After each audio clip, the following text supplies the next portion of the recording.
Hmm. Well, that was fun, wasn't it? That was fun. No, it was not fun. Let's see. We need to get this new link to everyone Mm-hmm. because, yeah, something happened with OBS and we are going to have to get this new one up and running. There we are. Exactly. There we are. Indeed. We had a bit of an issue and it shut the stream down. So we are going live here. And you see a Milo? Oh, yes, he's up in Yep. his nappy spot. He is. I'm just going to get this announcement out to everybody because now I messed up the link here. Oh, goodness. If it's not one thing, it's another. But let me send this out. Hey, Deb. Hi, guys. Hi, Lainey. Is it Amethyst or Lainey? I call her Lainey, but Lainey. some people call Okay. her Amethyst. But welcome in. Hi, Christina. Hi, Milo. I know. Isn't he a sweetie pie? He's a drugged sweetie pie today. He is. He had to have meds this morning and he was not happy about it at all. He was not thrilled.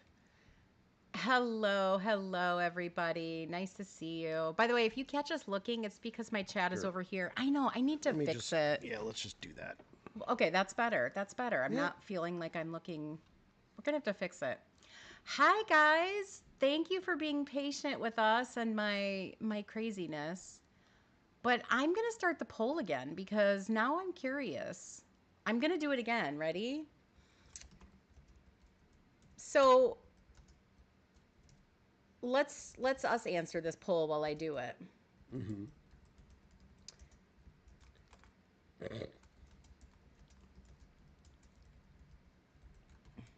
So, what are we choosing? Let's see. What do we have up there? Shipwrecks. Mm-hmm. Oh, that's a good one. I'm not sure what I would choose. Natural disasters, right? Mm-hmm. We had history, And famous people. famous people. That's right. Poll incoming. Poll incoming. Okay, here we go. Now I want to see. Okay, so what's your answer? History? I'm just asking. Yes, of course. Well, History? actually, to be honest, like all of them, but my first go to would probably be history. I mean, you know mine, right? Yes. It's Natural natural disasters. disasters. Yes, you love natural I do, disasters. but I love shipwrecks history. Famous people depends. I would say that's my least favorite. Hi, everybody. Hi, Lainey, Christina, Uniplays, Carolyn. Thank you so much for being here and helping me out today. Hi, Sarah, Megan, Jessica, Emily. Thank you guys so much. Hi, Amanda. See, All of the above. Carolyn's got the right Exactly. idea. Exactly. All of the above is definitely kind of the answer. It is. You're the natural disasters too? It depends on the person, right? Like some famous people I'm interested in, but it's more on the historical side of famous people, to be fair. So I don't know. Does that land under history or? Oh, not necessarily. There's some famous people still alive today that are interesting. Yeah, true. You're a nerd when it comes to hi Malin. You're a nerd when it comes to natural disasters. Yeah, same. I like Christina's. Yeah. Yeah, Quicksand and poisonous I tanks. really did think Yeah. quicksand would be a much bigger problem than it turned out to be. I remember my grandmother had this. It was like a series of these like really thin books, but one of them was about snakes and one of them was about spiders, and they haunted my dreams for years. But it was one of those things where you couldn't stop looking at the book. Like, oh, is that snake a real thing? Like, oh. Yeah, and I couldn't look away. See, Sarah, True crime, I that's why mean, we didn't chef's put. I kiss. was gonna say that's why we didn't put true crime up there because it would be Yeah. the runaway I favorite. was gonna say that's mine. Do I listen to it as podcasts? Yes. Do I read about it? Yes. Do I watch it on TV? Yes. Yes, I do. The poll is tied. I mean, yeah, I get that. Hi, Melissa. Welcome in. Nice to see you. Nice to see you. Oh, my goodness. You can't even talk about the S word. Which one? Which one? Because I said two. Slithery or crawly? Ugh, either for me, honestly. But I always feel like I could run from a snake faster than yeah, a snake. I don't know. You could I probably run from a feel spider faster. I I think they're feel like I not could that big. throw my shirt over a snake. A spider, they jump, I just hate them so much. Hi, Steph. Welcome in. Welcome in. There's so many, I know. Thunderstorms. Oh, same. I like. Ancient civilizations, your kryptonite. Okay, okay. The one with legs. Yeah, Christina, feel you. Yuck. Mm-mm. I feel you.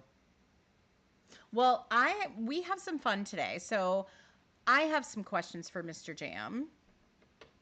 Oh, We Carolyn's got a have pet snake. oh, named Pharaoh. Oh, pretty. That's a pretty name. I do kill him in Legacy. I do. But they're balloons in Legacy for me, frankly. So, You kill them with malice aforethought. yes, I do. Yes, I do. Hate them so much. Nothing to do with legs and nope ropes. Same. Yeah. You've been fascinated by thunder, lightning, and tornadoes. Yeah, I've lived through tornadoes and I'm not thrilled about it. It's not an experience I'd like to go through again, let me tell you. Ugh. Mm-mm. Weasley was telling us that where she lives in the Midwest to West, there's a once a year there's a tarantula migration near where she lives, and I was like, nerp. I'm not living anywhere. There's a tarantula I know, migration. right? Absolutely not. Hi, Ruby. Nice to see you. Hi, Ruby. Okay, so I have some questions for Mr. Jam. I hope you brought some questions for Mr. Jam. And then we're also going to do some like random stuff. Like I've got fun questions. Should we choose what you want to choose one? Choose one. Don't look, but you can choose one. Oh, I get to pick? You get to pick. I'll read it, but you get to pick. Oh, boy. To be fair, we did read these questions together, I got it. but we didn't talk about them. We didn't talk about it together. So I don't know what he's going to say, and he has no idea what I'm going to say. Are you ready for the first one? I'm just watching Chad talk about how Australia is actually Satan's Yes. terrarium. I totally agree. New Zealand. That's why New Zealand. That's why New Zealand. Okay. So the first question. Oh. If you could carry a part of someone who has passed with you, who would that be and why would you carry a part of them with you? No, I'm going to go out on a limb here and assume we're talking metaphorically, not like Yes. literally having my father's knuckle No. bones around my neck. No, Okay. no. Oh, that's tough because obviously you look up to your parents, you look up to your family members. I'm going to go way outside the box. Okay. I had a fantastic professor when I was an undergrad. Okay. This is back in the 90s. This is when years started with a one. Bill Hoisington, who was a Aw. magnificent professor. I would love to have his kindness and patience. Oh, That's what so I would say. sweet. Yep. That would be mine. What about you? I would say my father. Mm-hmm. I mean, both my mom and dad, but specifically my oh, no problem, Sharon. Thanks for coming in. I really appreciate you. I would say my dad, and Mm-hmm. I would say the part of him I would want with me is his creativity. Yeah, that's a good one. Like he was so creative. He could look at just a plain piece of wood and imagine something out of it. Like my brother has that same thing. But I never got that kind of like creative juice like that. I have to be provided like an outline in my head, or I have to, I can't just create it out of nothing. I mean, he could take a blender and turn it into a lamp. And like, Right. I got nothing on Yeah, and that, your brother did get that. He did. He did. Although I would say the answer 1A Okay. or 1B rather. 1B. Okay. I'd love to have Dad's height and hairline. That would have been nice. I Well, did not get either one of those. no, you didn't, unfortunately. That comes from the mom side, unfortunately. Yeah, this hairline is my grandfather's, which is why I have a hat on. But we have a Canadian Oh, my friend joining goodness. us, Jessica. Oh, nice to see you. Nice to see you from Canada.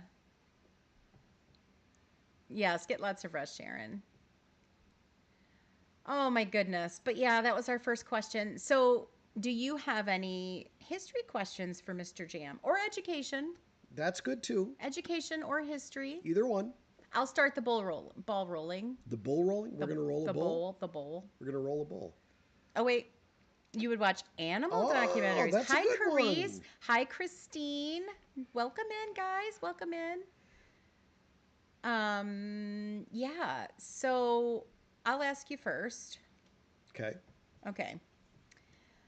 Since we have a largely DDV community here with us today, Okay. how would you say Disney changed the landscape for children? Oh wow. How did Disney change? I think it varies by. Like historically, what kind of a change did we see like in entertainment, children's education, etc.? What role did Disney play in that? Okay, so are we talking the Disney Corporation or Walt? Because that matters. Let's do both. Let's do both. Let's do Walt Disney. Walt Disney. Walt Disney created really the first dedicated media empire that we Okay. could really talk about. Not in terms of owning a large number of movie studios or stations, because that had been done. But Christina, you're right. This was Well, you know. not an easy one. Hold on, I'm He stuck. does not, Christine. I've tried. She has tried. I've tried. Oh, okay. We'll remember that question. Oh, excellent. But Walt Disney created the first real media empire that went beyond movies, that went beyond, television wasn't even a thing, Right. but books, but that encompassed all of them. Right. And so it was, in a way, you could say it was the first sort of multimedia shared universe ever. Right. So I think that's really important. In terms of the corporation, in many ways, his corporation really continued his work in the sense that it was, again, one of the first to really capitalize on its vibe, for want of a better term. Right. Right. And in a way, it really, I'm sorry, my leg is getting stuck because we're sort of crammed in here, but no one I'd rather be crammed in with. But the other thing was it really sort of made the template Okay. for an entire genre of, animated films for about 50 years. It really wasn't until the late 80s, early 90s, really late 80s, I would say, that they started getting some competitor right before the Disney Renaissance with Okay. Beauty and the Beast. So that's what I would say. Okay. So Carolyn says if there's one ancient civilization you could learn about for the rest of your life and no other, what would it be? I know what it won't be. Okay, so now here's where my pedantic historian brain is going to jump in here. Ooh, We're talking. We're whipping out the word pedantic Oh yeah, already. well, Okay, yeah. okay. Hey, go- listen, they're going go to pay on. me the money. I got to use the words. I love it. I So, love it. Okay. when we talk about ancient civilizations, we're really talking about civilizations before. Holy cats with Mullen bringing in the Ashurbanipal. I'll get to that. Okay. So ancient civilizations would pretty much be anything before about 1100 BCE. So Okay. before the Bronze Age collapse. Okay. So Rome doesn't count. Cleopatra's Egypt doesn't count. That's all classical. Classical. Greece. I knew things. See? I knew things. Greece doesn't count. And so what you're really left with in terms of big civilizations, you've got maybe like 5 or 6. You've got China, you've got India, you've got Mesopotamia. There are several there. If we sort of lump the whole Eastern Mediterranean in outside of Egypt, you've got early pre-Columbian America, and you have early African civilization, Nok culture, and things like that. One, two. You have one to learn about. Like, what could you learn about Ooh. more and more and more? It's hard for me to say. I have a top 3. Okay. Obviously, Egypt is very full. China's always fascinated me. So ancient China would be a good one. But honestly, one of the ones that we don't know as much about, and that's what attracts me, is because there's more to learn, would be the Hittites. The Okay. Hittites lived in what is today Turkey. Back then, Anatolia or Asia Minor. Okay. So that's what I would pick. Okay. Just because we don't know as much about them. So, all right, hold on. I got to go back to Ashurbanipal. And Okay. oh my God. Okay, go back to that. Okay, I'm not going to say his name, but yeah. cool. Ashurbanipal was one of the more famous of the Mesopotamian kings. I think he was Assyrian, but don't quote me. This is way outside my wheelhouse.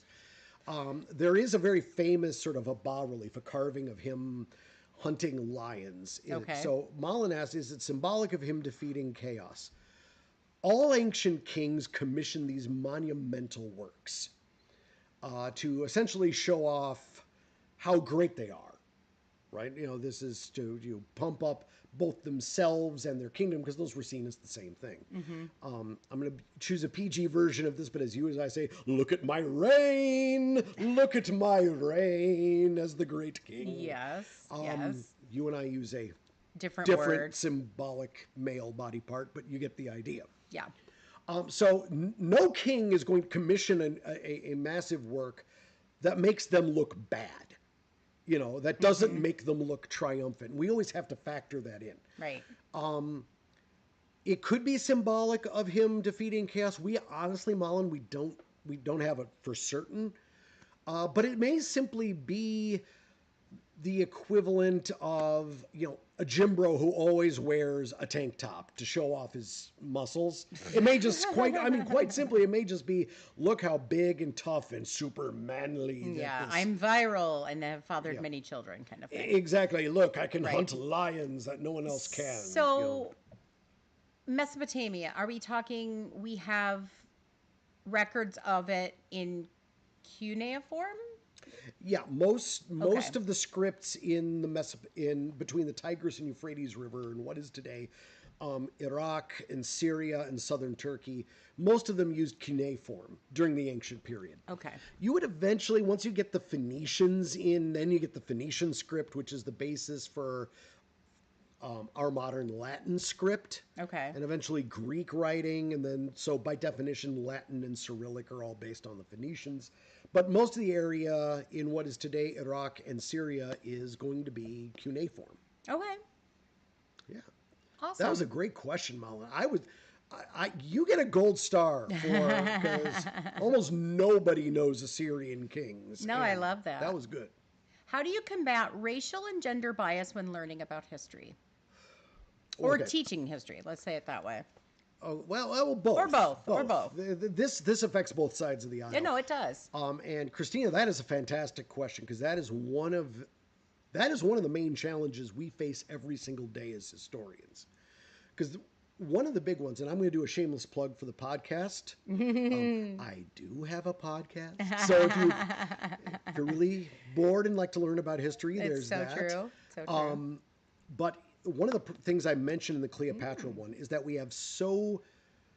there's only so many sources we have, and typically they only come from the victors, because the vanquished tend to get well and truly sacked. It's usually not a strategy, but more sort of an after effect. Right. And so what we have to do is we always have to bear that in mind. So the number one weapon we use to combat that is to always bear in mind this. We have this phrase: consider the source. Consider who's making this and who's their audience. Right. Most people were illiterate, and so as a result, it's real. The images are meant for the common people. Okay. So that's something really important to remember, that when you see, Ashurbanipal hunting lions, that's for everyone who can look and say, oh my God, our manly king is hunting lions. The script is written for other elites. Okay. And actually, a lot of these kings were illiterate themselves. Only scribes could read and write. And so there's this really cool thing where we have these papyrus scrolls that are like 3,000 years old, but they're written from one scribe to another scribe. And so there's notes in the margin. It's literally like, hey, Ptah, how you doing? How are the wife and kids? By the way, when you read this, really emphasize that third line. It's literally like stage notes, because they were the only ones who could read and write. Okay, so how does that affect the gender and racial bias? Within a rounding error, 100% of the scribes were men. Men. So it's not that women weren't doing anything. It's just they weren't written. They were very rarely, the ones doing the reading and writing. But they were doing things. Right. And we do have some names. The other problem we run into is almost everyone mentioned by name is rich. Yeah, so we use archaeology to learn about the daily life of people, just inside out, what they ate, what their daily... But we do get some good things. I mean, we have a list in Egypt of a foreman that's looking over the crew building a pyramid, and we actually have a list of the workers who took days off and why. So if I'm learning about history, if I get back to Christy, I love your Sorry, answer. I rambled. History tangent. I got it. It was a history tangent. That was a Professor Jam teaching moment. You saw me. I did. I saw you do it. You were locked in. You were locked in. So rich people, shakes. I know, right, Christina? Okay, so if I'm learning about history, how do I take what I'm watching or reading or listening to and understand maybe the racial and gender bias that might be happening? Now, the cool thing is that in ancient history, you don't have to worry about racial bias so much. Mm-hmm. There's actually less of it just because people didn't travel very much. Okay. And so we do get some, but usually it's because one group is invading another. And they're talking smack. Shit. They're talking, yep. No, you can say shit. It's fine. Sorry. I didn't know what rating your fine. stream was. But yeah, they're talking smack about who. Yeah, right. Just kidding. I'm kidding. And she's demonetized.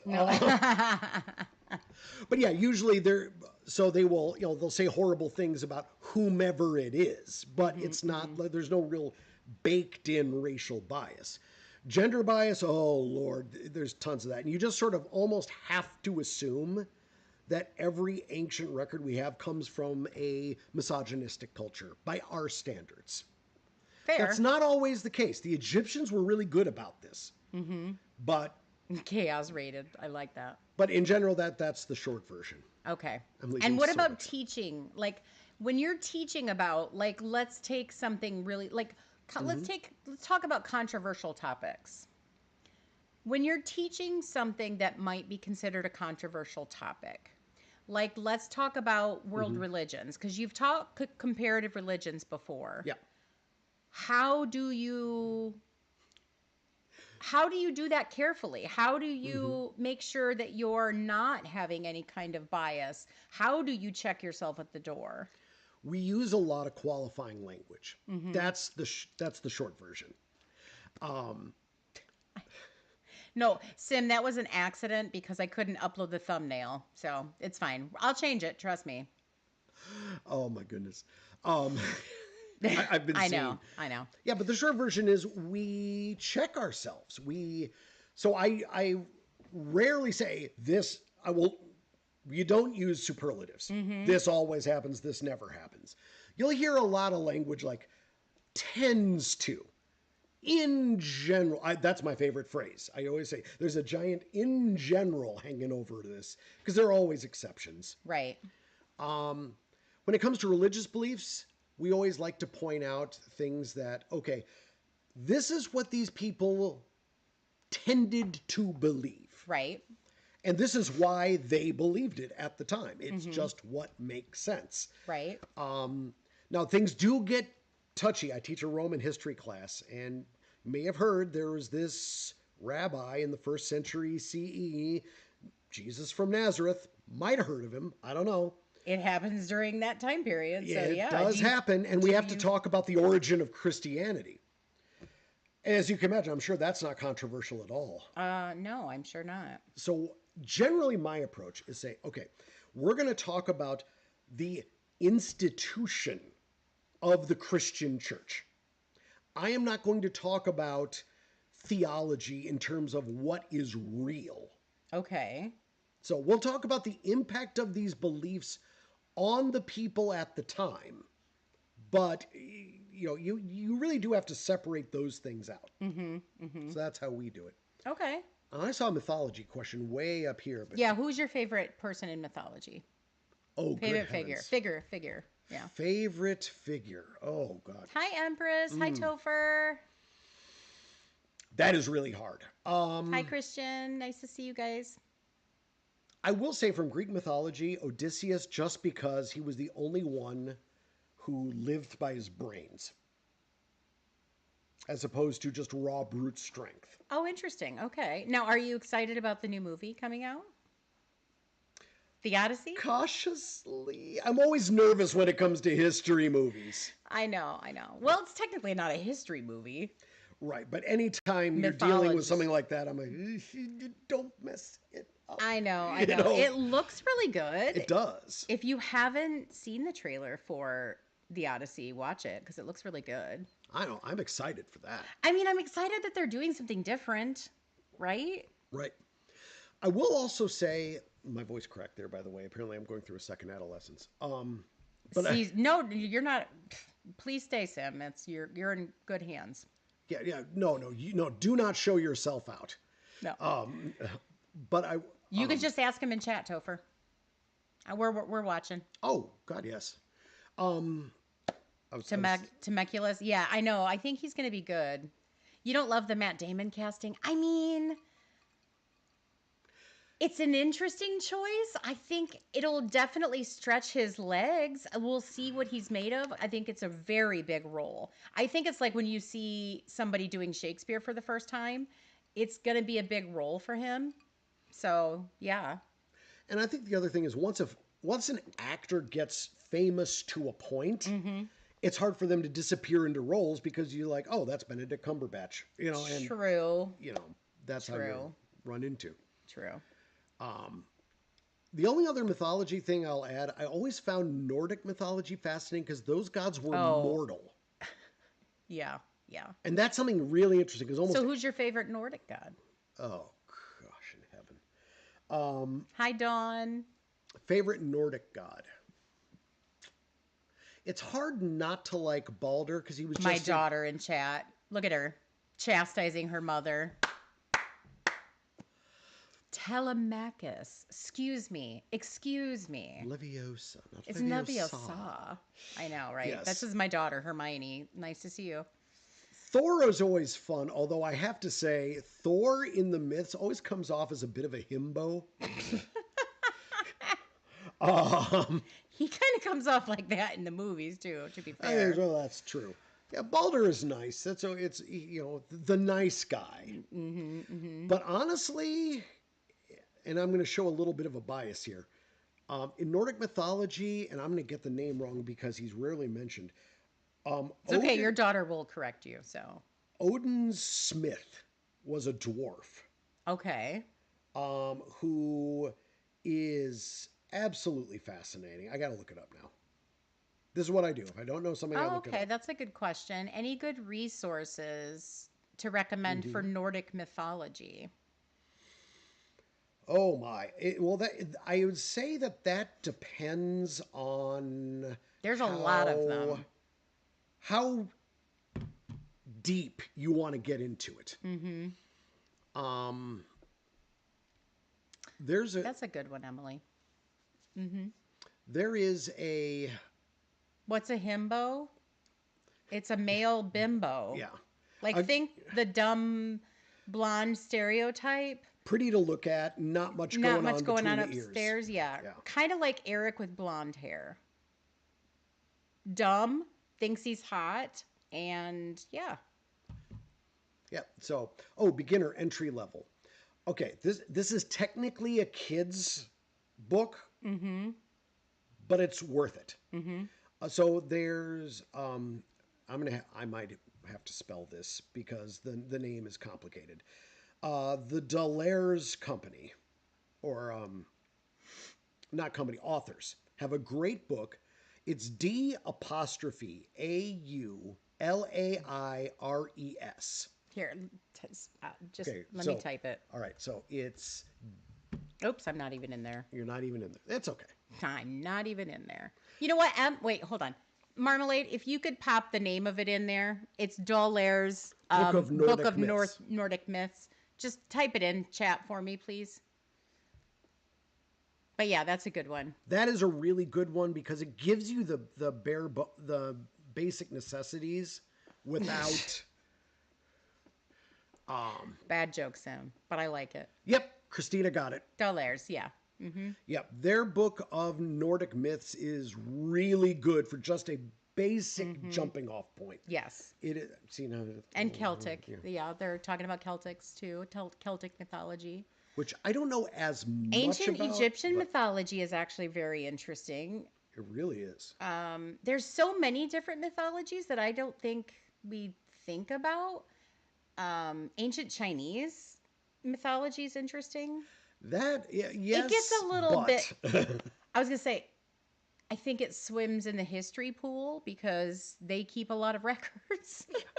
Well, and it's really neat because Chinese mythology is almost more like a historical novel because it's based on real events, but the stories are not historical at all. Oh, the poetical Edda. That's true. Yes, and Mullen would know. This is true. This is true. So yeah, short version. If I had to pick one figure, it would probably be Odysseus. But every mythology has some really cool bits too. Yeah. Hi, Jennifer. Welcome in. Welcome in. So somebody was talking about, do you think there's a future where we will shut down things like the killing of elephants for tusks or the slaughter of animals for their parts? Yeah, but that will basically only be. Oh, we have a book of Chinese myths and folk tales here. There it is. Yeah. Yeah. I know you guys don't want me to butt in a whole lot. But She says as she butts in. yeah. I just But wanted to mention that Barnes and Noble also has a bunch of books of myths and folktales from a bunch of different cultures. So I wanted to show okay, that. I Thank you. appreciate that. trying to be Thank helpful. you. Thank you.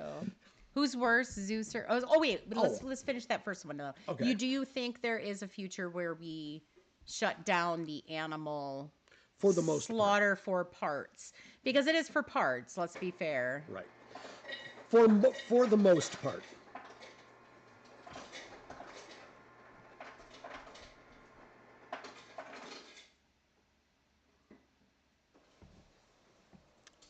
Okay. For the most part, yes. There will always the people want marmalade.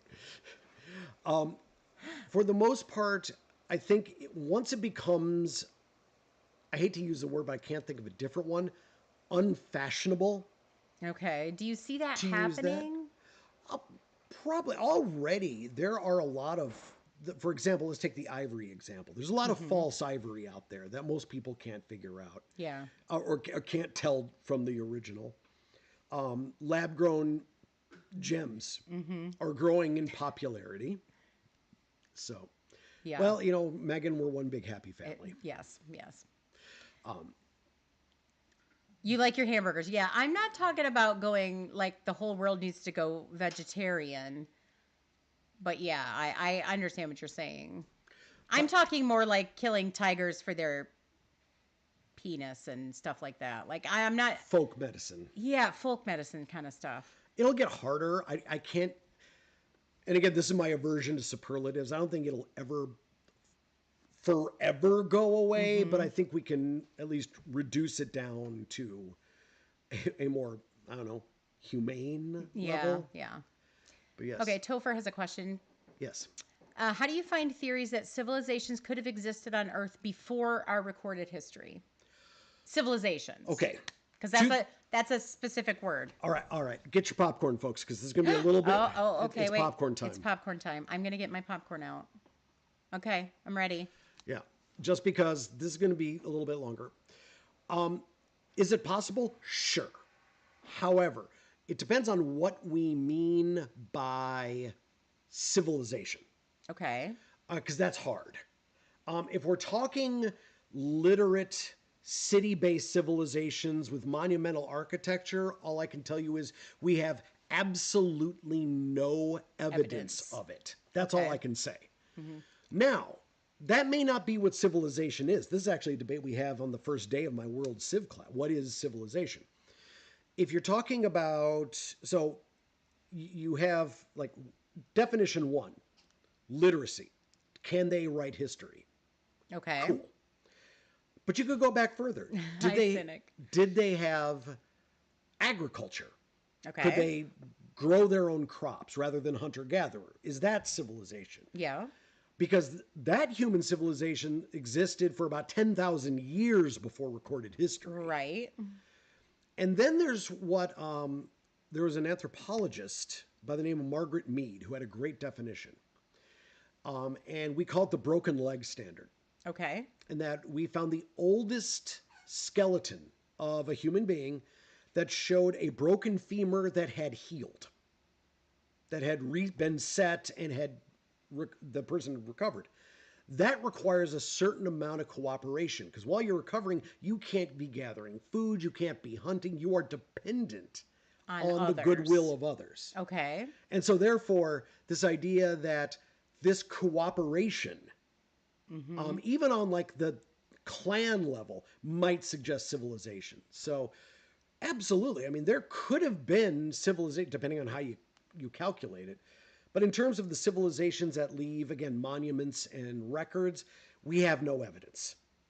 But it could have been. I mean, humans have been around for at least 500,000 years. Modern Homo sapiens have been around for at least 100,000 years, minimum, bare mins.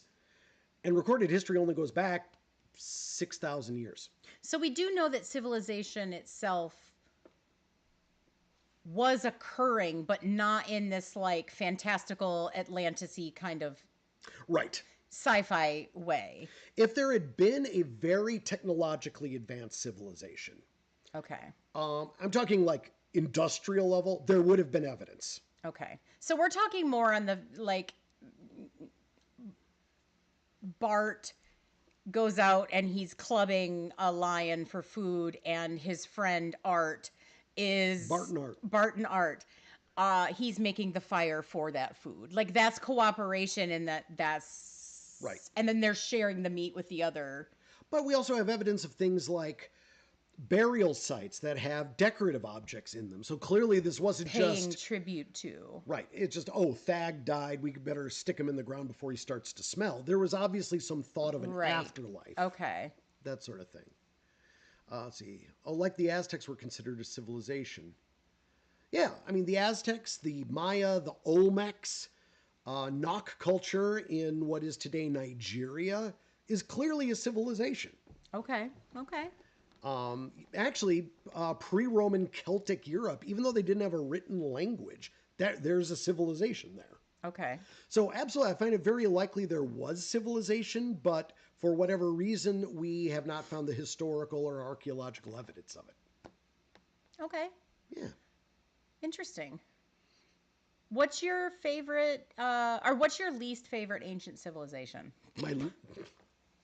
I'm gonna go offend somebody. No, I don't think any. They're not here in chat. I guarantee you. The Assyrians were pretty bloodthirsty. The Syrians. Assyrians. Assyrians. Yeah. A-S-S-Y. That's what I said. Yeah. The Assyrians were really the first sort of bloodthirsty conqueror civilization we run across, where the kings openly tried to rule through terror. And it was every bit as brutal as you would imagine. So yeah, I don't like them Okay. too much. So here's a question. I oh, I know I read Sarah's and I just went, we're talking about farts now? Or what are we? oh Okay. my gosh! And you just saw the top of my head. Sorry about that. I just leaned forward. So my question then: do you believe in an Atlantis? Since If I you're said talking- it just right. popped in my mind. That's my question. I think there was an inspiration for Atlantis. I don't think there was a technologically advanced civilization with like, borderline industrial level techno. There's no evidence of that. Okay, fair enough. We do actually, though, think we know the inspiration for Atlantis, and you can visit it. It's in Greece. It is the island of Santorini, and right around 1100 BCE, the island blew something like 80% of itself to kingdom come Fair in a enough. massive volcanic explosion, Thera. Okay, okay. If you could travel to only one time in history for 24 hours, what would it be? Okay. And not affect anything. So we're not going to talk about the whole, yeah, we know, we've had this conversation. You're not going to affect anything. Okay. Because his thing is, if you find a time machine, blow it up. Don't ever use it. Right. But if you could go and just be an observer and get back in the booth Oh God. and climb back with the doctor and you have an effect life. That is a really hard one because I've got about like 5 off the top of my head. Okay, what's your top 5? Oh gosh. Okay. Oh Lord. There's a good question too. Okay. All right. All right. Ancient civilizations. I would want to see Egyptian Thebes, Egyptian Thebes. capital of ancient Okay, Egypt. love that. Okay. I would want to probably visit ancient Greece, but since I own and operate a Y chromosome, it would be Athens and not Sparta. If you happen to possess 2 X chromosomes, go to Sparta. Yeah, Don't go to Athens. yeah. Okay, okay. Oh gosh, so many. Constantinople at its height, capital of the Eastern Roman Empire. Love to see that. I'm gonna throw. All right, now I'm gonna throw a weird one out. Oh, not weird, but an atypical one out. Okay, okay. Cahokia, and most people have never heard of that. I have. But Cahokia was a massive city in what is today southern Illinois in the United States, but it dates from about 1000 CE. Okay. So about 1,000 years ago. I mean, something like a city of 20,000 people, really representing sort of the apex of Eastern Woodlands, indigenous American civilization. I want to see that. Okay. Interesting. So that's just off the top of my head. Do you think history is like fashion where things repeat in patterns? Patterns, yes. Topher knows the mounds. Excellent. Okay, so there's a phrase I tell my students, which is that history doesn't. I do too, Topher. That's the only reason I know too. Civilization's a fantastic game series. Oh my gosh. That's hilarious. History doesn't repeat, but it rhymes. So, in other words, it's never a one-to-one copy. There's always a different version of that same story, but we do see patterns over and over again. And in fact, what my specialty is macro history, and that's really what we do is we look for patterns and try to find explanations for them. So, yeah, absolutely. I think history doesn't repeat, but it does rhyme. That's a good answer. It's a good answer. Thank you. Let's see. Oh, Sarah has a good one. Okay. Which ancient civilization contributions do you think had the most significant and long-lasting impact on the modern world? Well, for that, I think you have to go to the first one, which was Sumeria, because you get the wheel, you get modern geometry, you get the calendar, you get the beginning of writing. I mean, all the building blocks that we'd later use, the Sumerians were the first to come up with. Yeah. So I'm surprised. You know what I'm surprised with? when I watch documentaries that take place in like Mayan and Incan ancient civilization kind of documentaries, I like the ones that show how much of that still exists today Hmm. in those same areas. Like that's stunning to me. You mean like Machu Picchu? Yeah, like Yeah, in the mountainous culture that yeah. exists still in South America. It's just insane to me how much. I mean, they don't keep the sacrificial part. Don't get me wrong. Like some things have changed. Like they still wear Adidas, but I'm saying like just the cultural Oh parts yeah, that kind of still exist always make yeah. If you go to just are really interesting yeah, to me. if you go to southern Mexico, about half the population is ethnically they're Mayan. Mm-hmm. Mm-hmm. They're I mean they're Mexican now, but ethnically and culturally they're still Mayan. Right. So, and actually there's good news in this, and that means civilizations don't really end; they just change. Sure. A civilization is never really gone. It Mm-hmm. just changes form. Mm-hmm. So, Interesting. What do you think about Easter Island? um, We just have no clue. cool, mostly buried statues. I mean, from what I read, though, it's not that they were buried, though, intentionally, that it was a change in the landscape, right? Or am I crazy? We're not sure, and this is again, I'm not an archaeologist. I'm a historian, so this is way It outside is my wheelhouse. archaeology and not Yeah, history. it is because we don't have written What's the records. difference? What explain the Oh, okay. difference? Oh, excellent. Thank So, you. okay, so what's the difference between a historian and an archaeologist? One is outdoorsy, one is indoorsy. If you do, Right, right. but no, I mean that's the definition. If you do most of your work digging up artifacts at a site, you're an archaeologist. Mm-hmm. If you spend most of your time in a library reading documents, you're a historian. So basically, it comes down to the written word. Who interprets though what the archaeologists find? Is it more archaeology, or is it more historian, or is it a collaboration? Yes, I mean this is what Okay. we call peer review, in the sense Okay. that okay, not to get too in the weeds, but Hi, Yvette. Welcome in. anytime we want to The publish, difference Indiana Jones is hot. well, very true. I can't. Well, I claim my historian's hot too, so. Love is blind, and I love it. Oh my gosh. Was interesting archaeology and grave robbing. Ooh, I mean that's a good question too. Okay, actually, I can answer that. I know, I know. Let's go. Let's finish the thought though. Okay, I was in archaeology. Peer review. Peer review. The moment before we can publish anything, Mm-hmm. we write up our findings and then we send it out blind to other experts in the field. Right. Names are removed. They don't know who we are. We don't know who they are. They evaluate it and say, yeah, does this make sense or not? Okay. If there's a gaping flaw in your logic, then it won't get published. Fair enough. They'll send it back and say, hey, look, you got a big problem here. This needs to be addressed, or you got to write something else. But if no one can find a flaw in your reasoning and your evidence, then yeah, it can be published as a hypothesis. Are archaeologists generally also historians, or is it a separate degree completely? It's separate. Okay. It's a different skill set.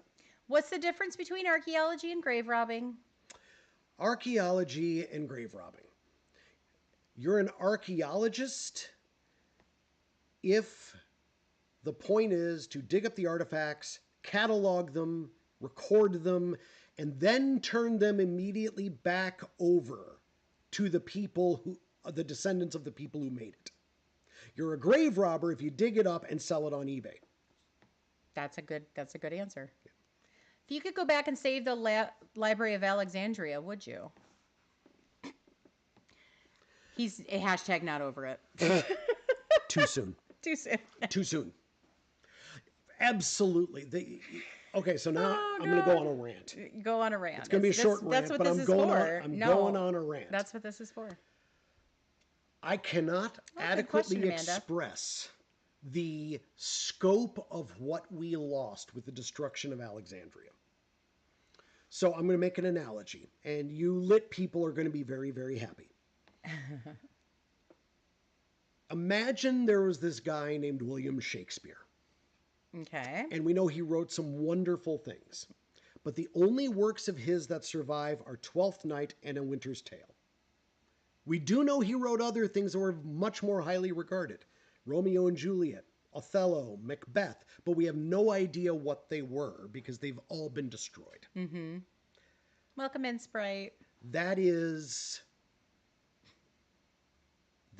what we lost. So, for example, we know there were Greek scientists who theorized that the stars were actually distant suns, and they did this in the centuries BCE. We don't know what they thought about it, though. but we don't have it, and it's heartbreaking. Because at its height, the Library of Alexandria has some 350,000 scrolls. Oh my goodness. Some going from as far away as China. So Lord knows what we've lost. The great, I'll leave it with this. The great writer Sophocles. Okay. By the way, you may have heard of him. He wrote Oedipus Rex, among other things. We have 7 works of his that survive. We know he wrote over 300. Wow. But 293 of them are gone forever. And so that's a heartbreak. Right. So, okay. That's insane. Rant mode off. Okay. I saw one. Besides history, is there any other field you would have gone into? There were some I was interested in. I loved architecture until I realized math was not my strong suit, which also sank my fledgling scientific career. I was going to say, whether you were talking meteorology, like science in general. Yep. I mean, all things being equal, he would have been an astronaut. Yeah, if I'd had good eyes and a math mind and the body type, physically active. I was going to say, yeah. Mm-hmm. But aside from all that, it would have worked out great. Okay, we're picking another card. It's time. It's time. Random question. Oh boy. Pick one. Okay. Oh wait, there's more. They're just stuck together. Okay, go ahead. We're going green. Ooh, what's this one? You ready? As of right now, today. This instant. What does career success mean to you or for you? Ooh, spicy. Do you want me to go first on this one? No, I got this. I get to answer it too. Yes, you do. Okay, go ahead. Would you like to go first? No. I will cede the floor. No, go ahead. Hi, Tialdo. Welcome in. Welcome in. I would say this. For me, career success is pretty simple because in a lot of ways, I've really hit a lot of what I wanted to. So for me, career success is, do I still get to positively impact the lives of my students and get them to think about things they've never done before or never thought about before? Okay. So can I play a small role in sort of being the launch pad for their future career? If the answer is yes, then that day is a success. I love that. What about you? For me, it's twofold. Okay. No, it's onefold. Onefold. There's only one fold. I honestly want to keep growing my channel. I really, really love this community. Aw, thank you. I love this community. I love doing it. I like adding new games to my repertoire. I want to get to a point where, I mean, this could potentially be like a full-time thing and I could quit my job. And this would be my... Right. Do I call it end of life? That sounds horrible. But you know what I mean? Like, I want to be able to do this. Your chosen in the career. second half of my life journey. Your chosen career. Yeah. You know, I didn't really ever have a chosen career, to be fair. Like, there was nothing I was really like, oh, I want to be this. That was never a thing, but yeah, that would be my... That's good. That would be my success. It's healthy. Yeah, for sure. And by the way, Sim had a good point in there. Career and success for me being able to have more than just enough to survive. I mean, I agree. And why is someone laughing at my face?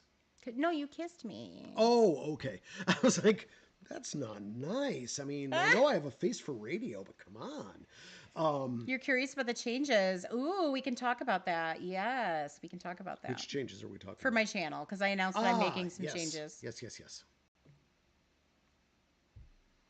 So, but yeah, I mean, honestly, if I just get to teach my classes for the next 20, 30, 20, 25 years, Yeah.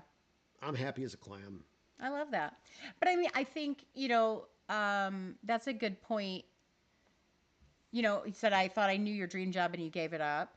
That, I think is interesting because he talks about that a lot with younger people. And I've talked about that with people too. It's like, yes, you're going into college, but you don't have to know what you're going to do for the rest of your life the instant you start your freshman year of college. Nobody at age 18 knows exactly what they're going to do for the rest of their life. You can, I mean, we know people who have hit their sophomore, junior years and think, oh my God, what did I do? I have to change this. I hate this.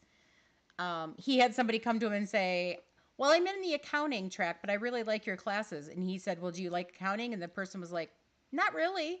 And the answer was, well, why are you doing it then? You don't think you can change, but you can. You can always change. You support me. Oh, thank you, Megan. I really appreciate that. Oh, Carolyn. Carolyn, thank you so much. That is so sweet. I know you do. And I truly appreciate each and every one of you. Thank you so much. Yeah, so my changes, since somebody asked about it, Yeah. and I know TL is here from overseas, so I know it's, ticking on. The clock is ticking on for you. The changes I'm making are the basics of it. I'm changing my thumbnails, so you're going to see that change. You probably saw that drop today at 10 a.m. I have a new voting video out, and it's a completely new thumbnail. Basically, one of my besties was like, yeah, you got to change those up, girl. They don't look great. So that's what's happening. I'm changing those. I am also changing some times around for not necessarily times around. I'm actually doing an extension. More and more of you are dropping your Dream Snaps for Dream Snap Friday, and I absolutely do not want to take away any time from that. So I am extending the time out for Dream Snap Friday from 12 to like 4:30. So from 12 to like 4:30. It's not going to go from 12 to 3 anymore. We will be going extra. I am scheduling that in. That's just what we're doing because I don't want to rush through your snaps. And I felt like that's kind of what was happening a little bit. Now granted, I spiraled out last time and that was different. It was different. We're not going to talk about it. We're not going to talk about Christoph and Anna. But anyway, so we are going to be changing up the thumbnails. We're going to be extending Dream Snap Friday out. I am going to be adding members only stuff. We have some events coming up. I'm going to be doing more events. I started my live streams doing fun things like we did Mermaid Day and we did Pirate Day and we did fun stuff like that. We're going to get back to that. Oh, yeah. So I'm not announcing any times or anything yet, but you will see. It's a secret. It's not a secret. I'm not telling you when. You'll see that come out in my schedule soon. I need to verify things with the other people involved, but we are doing a special decor camp. It will be outside of my normal streaming times. So my normal streaming times are Mondays, Thursdays, Fridays, and that's my normal time. Oh, hi, Gus. How are you, bud? Do I get a kiss? Oh, thank you so much, sweet boy. So we're going to be doing a couple specials. Mr. Left Shark is joining me for an absolutely special Dream Snap decor camp. And we're not going to be talking about the decor itself. We're going to be talking about your characters, putting together an outfit, character lighting, using the camera functions, using makeup, using hairstyles. So Mr. Left Shark is joining me for a very special decor camp. I'm so excited to do this with him. Hi, Cress. Hey, bestie. But yes, that's coming up. We are also going to be doing, Keto and I are doing a dual stream. I'm so excited to announce this, but we are doing Day of the Witch in October. It's going to be spooky fun time. It's going to be a dual stream and you can bounce back between us. It's not a competition, but what's going to happen is we're both going to be doing decor In our Forgotten Lands, we're going to be using all the new Star Path items. We're going to be dressing like witches. We're going to be talking history of witches, which is going to be provided by, we're going to be talking real history of witches, international, not just Salem witch trial stuff, but like international story of witches. We're going to be both doing that back and forth. We're going to be live on each other's Discord calls so you can hear both of us at all times. And we're going to tour each other's Forgotten Lands at the end. So it's going to be that'll so be much fun. fun. That'll Day be of the fun. Witch is coming. It's going to be so much fun. Cannot wait. But yeah. Okay. So what other history questions do we have? Are we going to make him decorate? No, we're just going to be talking about, lighting, All right, let's draw makeup. a card. You know, You love horror stories. Ooh. Oh my gosh, that's hilarious, Christina. I love that. I take the compliment. You got to take a day off life again. Yes, Christina. Or Carolyn, it's going to be so much fun. I cannot wait. I cannot wait. I think that's a day I'll probably be cooking dinner. Depends on the time. True. Because we're on opposite time zones. Oh, that's right. Yeah, I keep forgetting about that. so I'm trying to pick a time too where our overseas friends can be involved. So it's not going to be too late at my time. It's not going to be a nighttime thing for me. It's going to be daytime on the Eastern and I'm trying to make it available to as many people as possible. So I'm trying to pick a weekend and we're going to make it a daytime stream, sort of afternoon, kind of similar to this time. But that way we can get as many people being able to enjoy the Day of the Witch as possible. Yeah. But yes, more events, more streaming, more members only content. Yeah, October's going to be a busy, busy month, but I'm excited. I'm excited. You want me to draw another card? We can draw another card. Well, you think of your history questions. Get them in there. Okay. Ready? Hold on. Okay. Okay, I'm braced. Before we had Emily. All right, nope, not answering. No, I'm kidding. Go ahead, I'm sorry. I wasn't going there. Before we had Emily, we talked about having kids, right? Yep. And then when we had her, what were some of your non-negotiable things that we wanted to teach her? Values that we wanted to instill in our child? I think two things. Okay, what were the two for you? They're probably the same for me, but we'll see. I'm willing to bet Okay. a lot of money on that. A lot of money I don't have, but a lot of money. Thing number one, Yes. kindness always.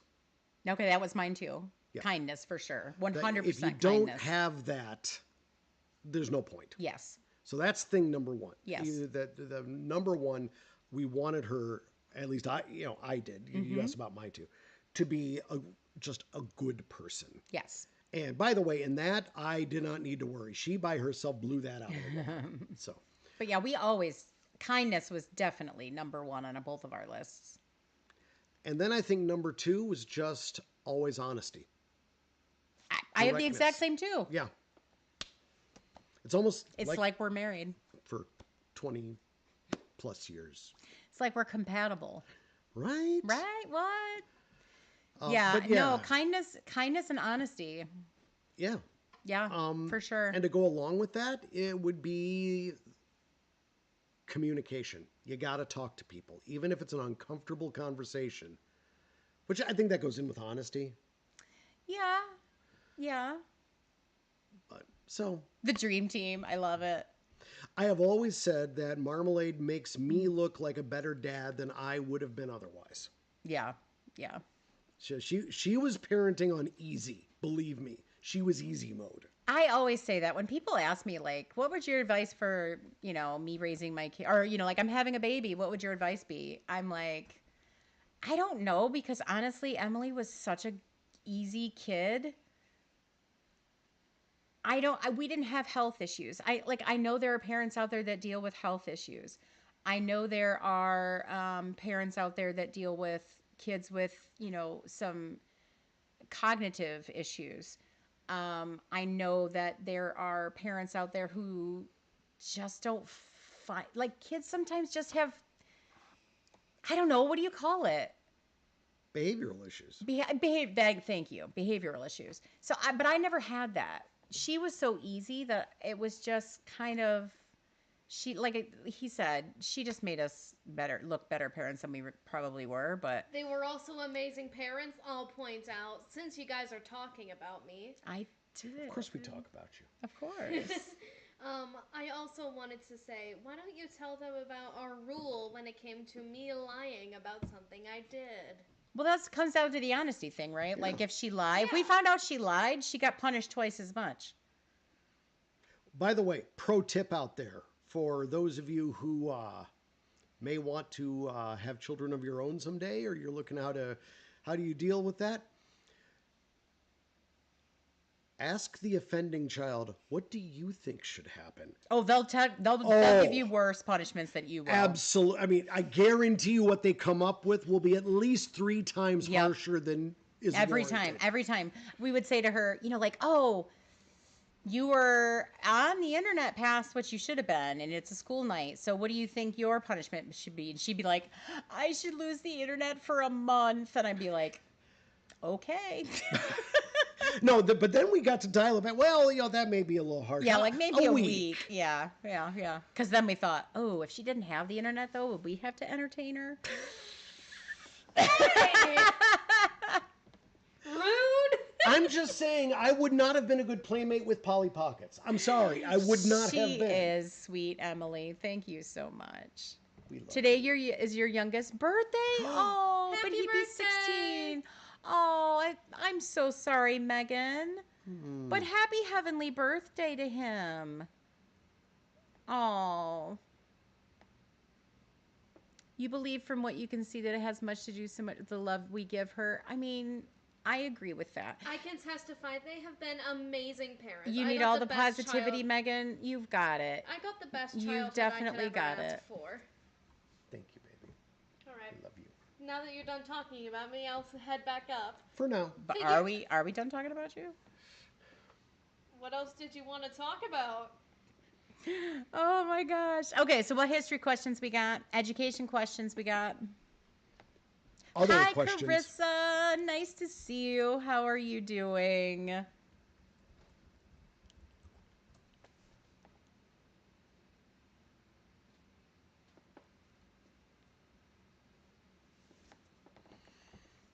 Welcome in, welcome in. If you are just joining us, lovely to see you. We're talking about history, education, couples, parenting. Ooh, is there a lesser known civilization you think deserves as much attention as Rome and Egypt? Oh, dear God. Okay. Grab your popcorn again. Buckle up. Yes. I'm just going to get Yes. Okay. I'm just going to get comfortable. Okay. First of all. I'm kidding. No. Seriously. I can get you a blanket or something because this is going to be wild. It's fine. All right. Classical India. Criminally overlooked. Okay. Absolutely brilliant. Why? Full scientific advancements, a multicultural, multi-ethnic, Okay. in some cases multi-religious setting, full of just overlooked contributions. Okay. So classical India, and by the way, it covers like 800 years. So come on now. Okay. There's a lot going on there. Okay. I got your question, Sim. Thank you. Okay, great. Another one, which, by the way, if you like the podcast, ding, ding, ding. Sorry. My bad. Dude. Sorry. This is our day-to-day, folks.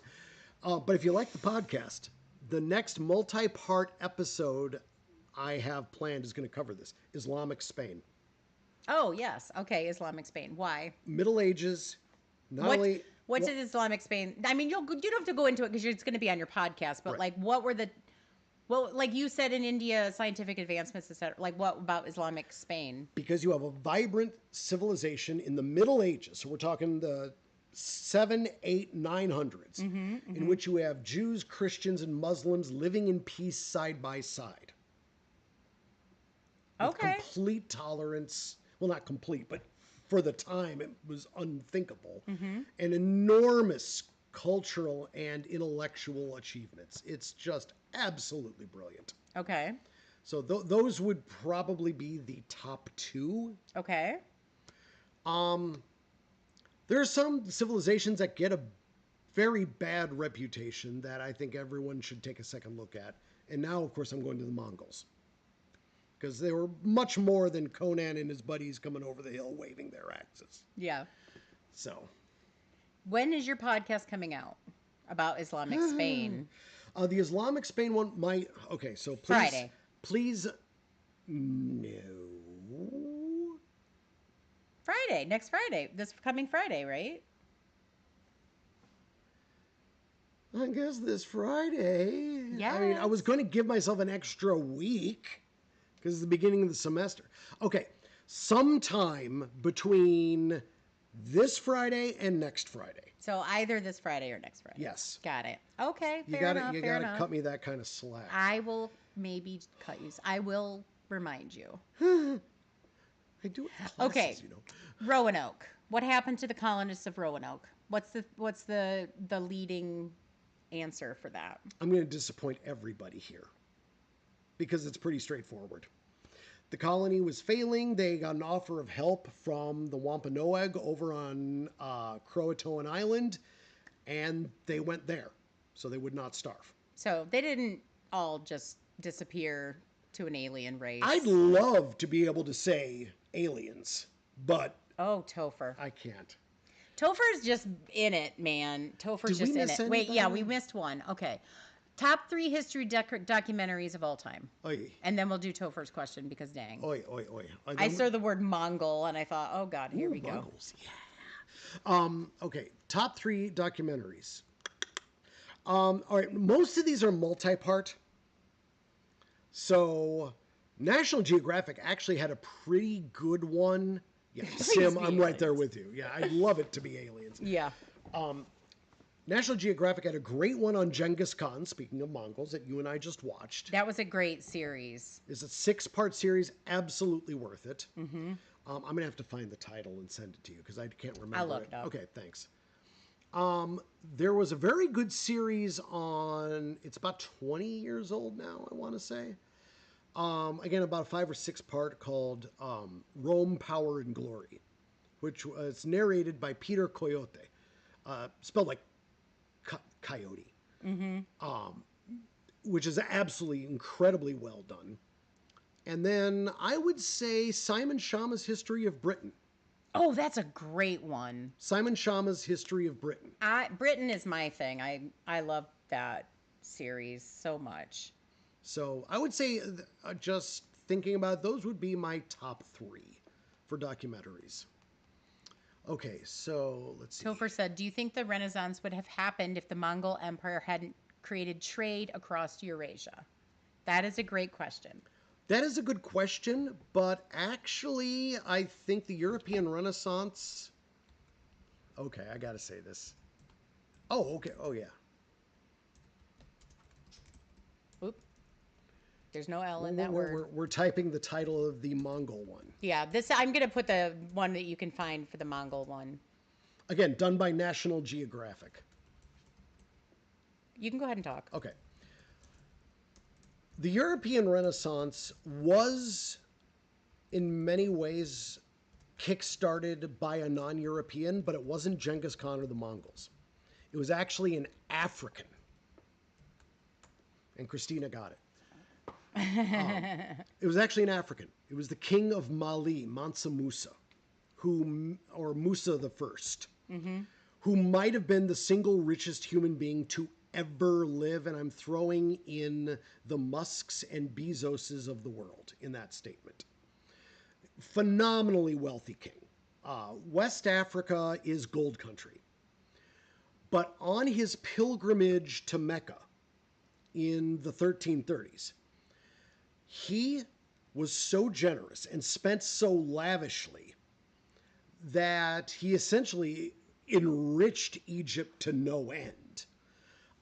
You know you're rich when your holiday shopping single-handedly drops the price of gold by 20% in the entire Mediterranean.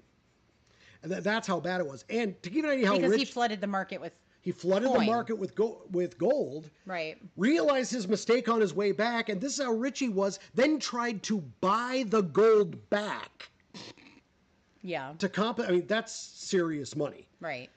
But Egypt's number one trading partner was the Republic of Venice in northern Italy. Okay. A lot of that money flowed right into the trading cities of northern Italy, and it's no surprise that these trading families with names like Medici are now drowning in cash and are commissioning people like Leonardo da Vinci and Niccolo Machiavelli. And so in many ways it was the pilgrimage of Musa the First that kickstarted the European Renaissance. Okay. And I love playing him in Civ, by the way. He's a good He's character a to good play. he's a good one to play in Civ. What was the earliest recorded medical surgery? And which ancient civilization was most evolved medically speaking? That is very hard to say. The first recorded medical procedure was probably the skeleton of that guy Margaret Mead found 15,000 years ago. Fixing a broken limb. Yeah, resetting a broken limb. That was probably the first version. Don't think about this too much, but most surgery up until the beginning of recorded history is usually the self-administered kind. Yeah, don't think about it too much. Yeah. But once you get priests and religion, these polytheistic religions, these mythological pantheons of multiple gods, you actually get the first attempts at science. And you get the first people dedicated to healing. We don't know what the first known medical procedure was. We do know for a fact that I think one of the earliest known professional doctors was a Roman by the name of Galen, who wrote down all of his procedures and his discoveries. And we do know, and again, don't think about this too much, in his work, he has the detailed instructions for how to perform eye surgery on cataracts Really? in the 2nd century before anesthesia. Ah. No. But if that wasn't wild enough, he did it successfully 7 times. Veto. In terms of the most medically advanced civilization, I think you have to go to Islamic medieval civilization.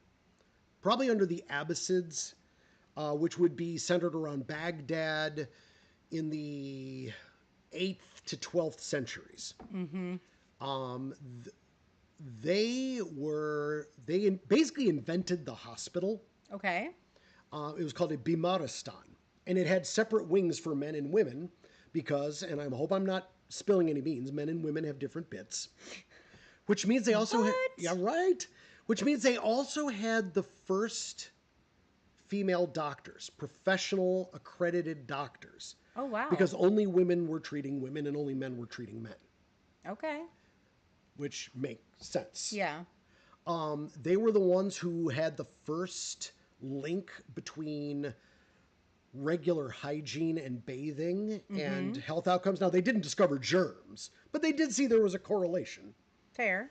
And I know, Topher, it's shocking, isn't it?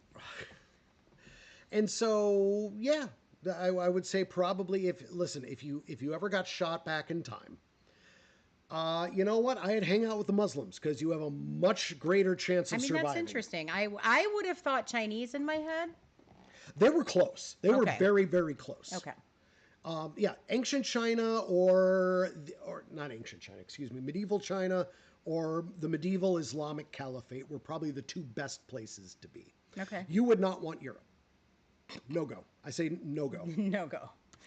Bite the stick. I'm going to brand it, and I'm going to put leeches on you. And Well, for most towns, the surgeon was the carpenter. right. That's all you need to know. Okay. How do you handle working with colleagues who have differing viewpoints or interpretations of good one. historical events? Okay. I've witnessed these firsthand between him and his father. So This is a good one.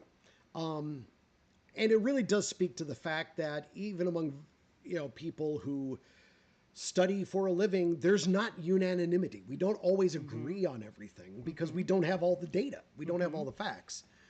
The vast majority of the time we are professional. And that means you can separate out an opinion from your view of the other person as a colleague and as an individual. Now that said, like every profession, Exactly. statistically, half of them are below average. So there are people, I'm going to use the delicate word here, who are jackanapes. Generally, the best thing to deal with it, and so I'm going to use my analogy here. These are the chess playing pigeons. You don't engage with them because it's like playing chess with a pigeon. I don't care how skilled you are. They're going to strut around, knock pieces over, poop on the board, and claim they won. And so there's no point in even debating that. And so I mean, we can apply that to so many politicians these days too. Any profession, you know in your workplace, there's those people. There are those people. Yes, where- it doesn't matter. Where the best response is to go, wow, that's crazy, and then hope they get the hint and go away. And we have that in academia too. Yeah, so just a note about Mr. Jam's father. He was a professor of medieval history in Chicago, Illinois for years and years and years. And Christina has an interesting chess strategy. Apparently. So they would argue about the Civil War. They did not agree at all. His dad was born in Texas. Oklahoma. And then raised in but Texas. grew up in Texas. Okay, point of order though. He'd never defended slavery. No. Or the Oh God, Confederacy. no. So let's be real clear. It was about what the Civil War stood for and was about. And how it got started and the historical details. Think nerddom about the Civil War, not the war itself or the slavery part of it. But they would fight about that all the time. So not all historians agree on every salient point, that's for sure. Just like fathers and sons don't always agree on every salient point. Just like he would goad his father by saying the Dark Ages, and his father would lose his mind and say, it's the Middle Ages for a reason. It's the early Middle Age. Yeah. We all have our things. Yeah, for sure. I like Topher. I mean, of course, we love Topher. Love Topher. But yeah, my dad and I used to joke with each other. Since I'm officially a modern historian, he used to joke that I don't teach history, I teach television. And I would tease him that he studies the life of people who lived 1,200 years ago in another country that nobody knows. Cares about. Oh, whoops! Did I say it out loud?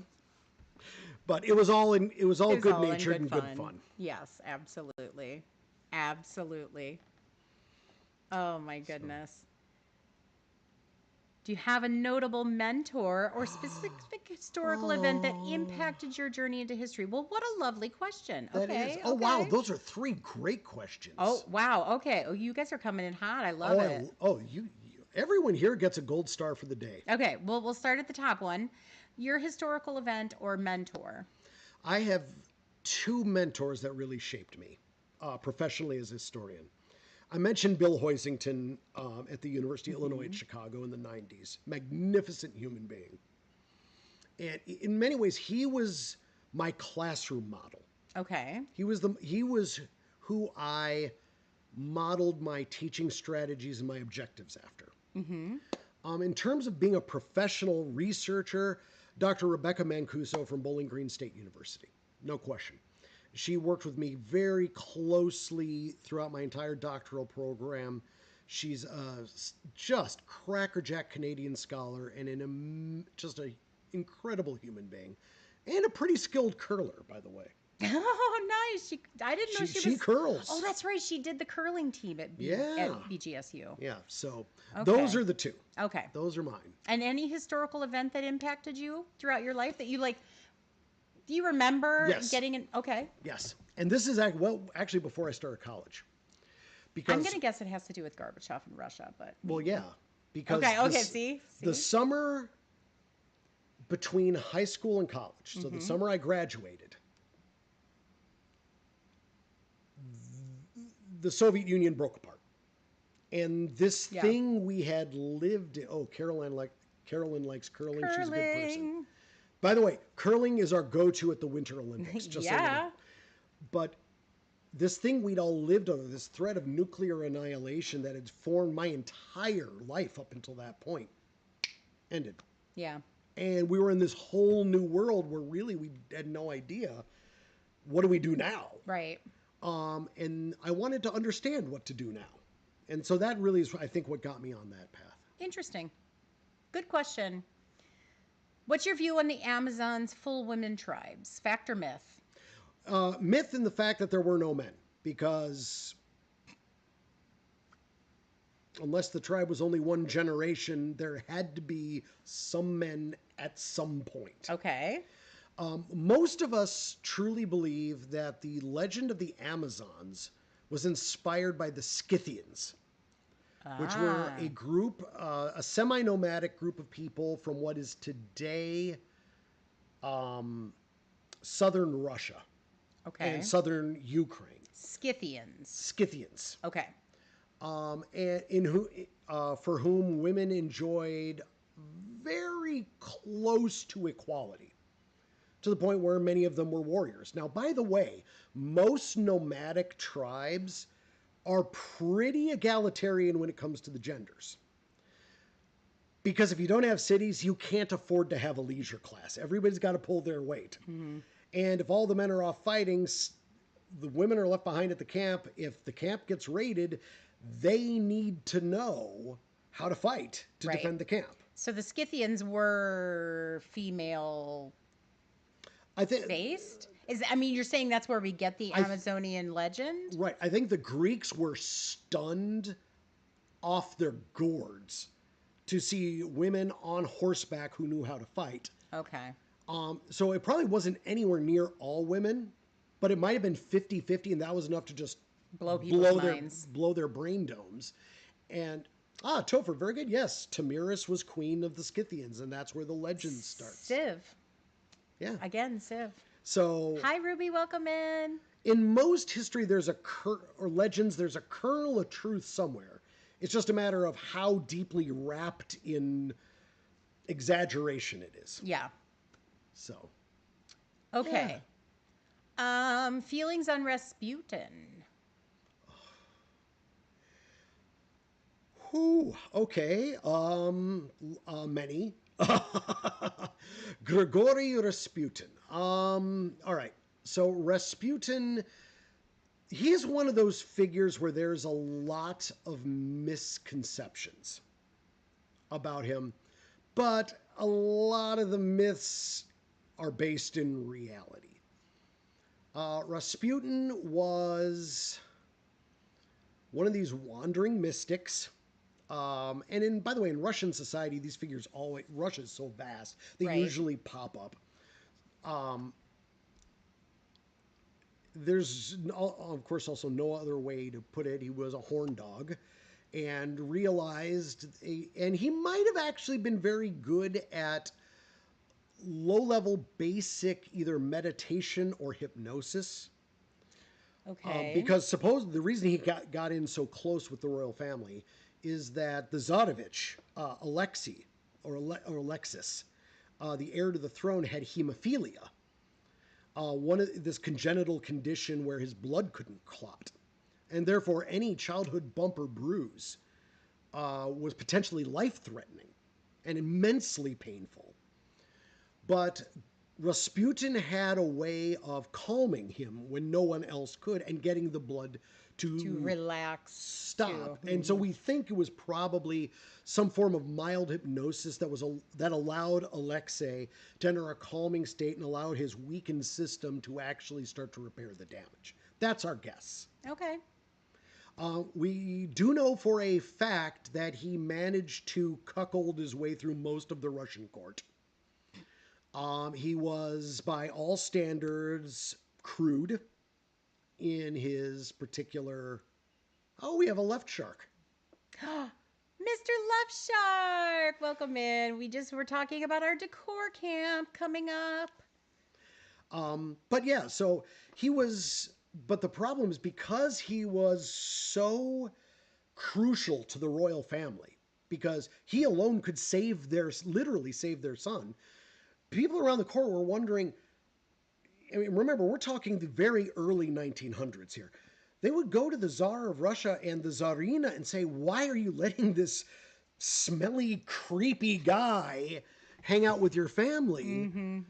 Why do why do you think he's magical? And at one point, literally, Tsar Nicholas II went to them and said, because I've seen it happen with my own eyes. So, like Sim said, his hypnosis could be considered magic. Exactly. Yeah. And so, but he had the ability to heal their son. So, regardless of their position as rulers or autocrats, you're a parent first. They're suggesting doing like a Rasputin podcast.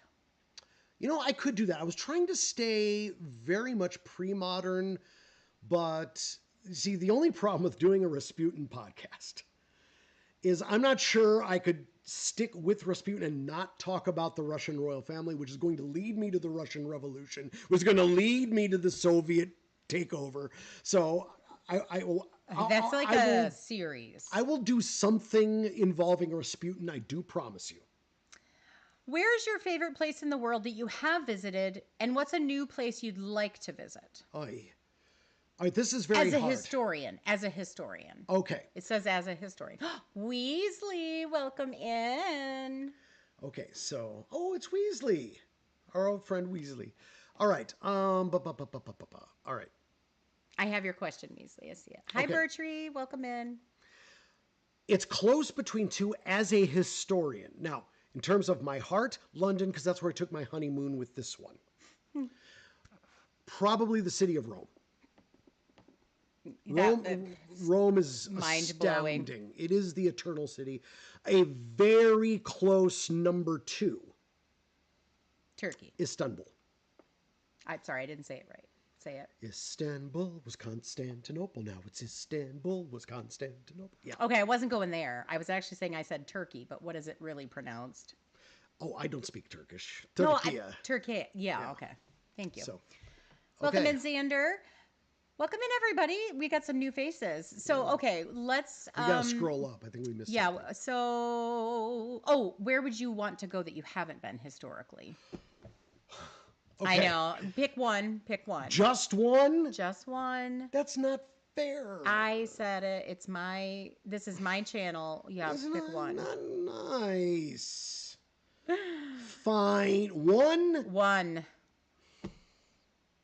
I disapprove.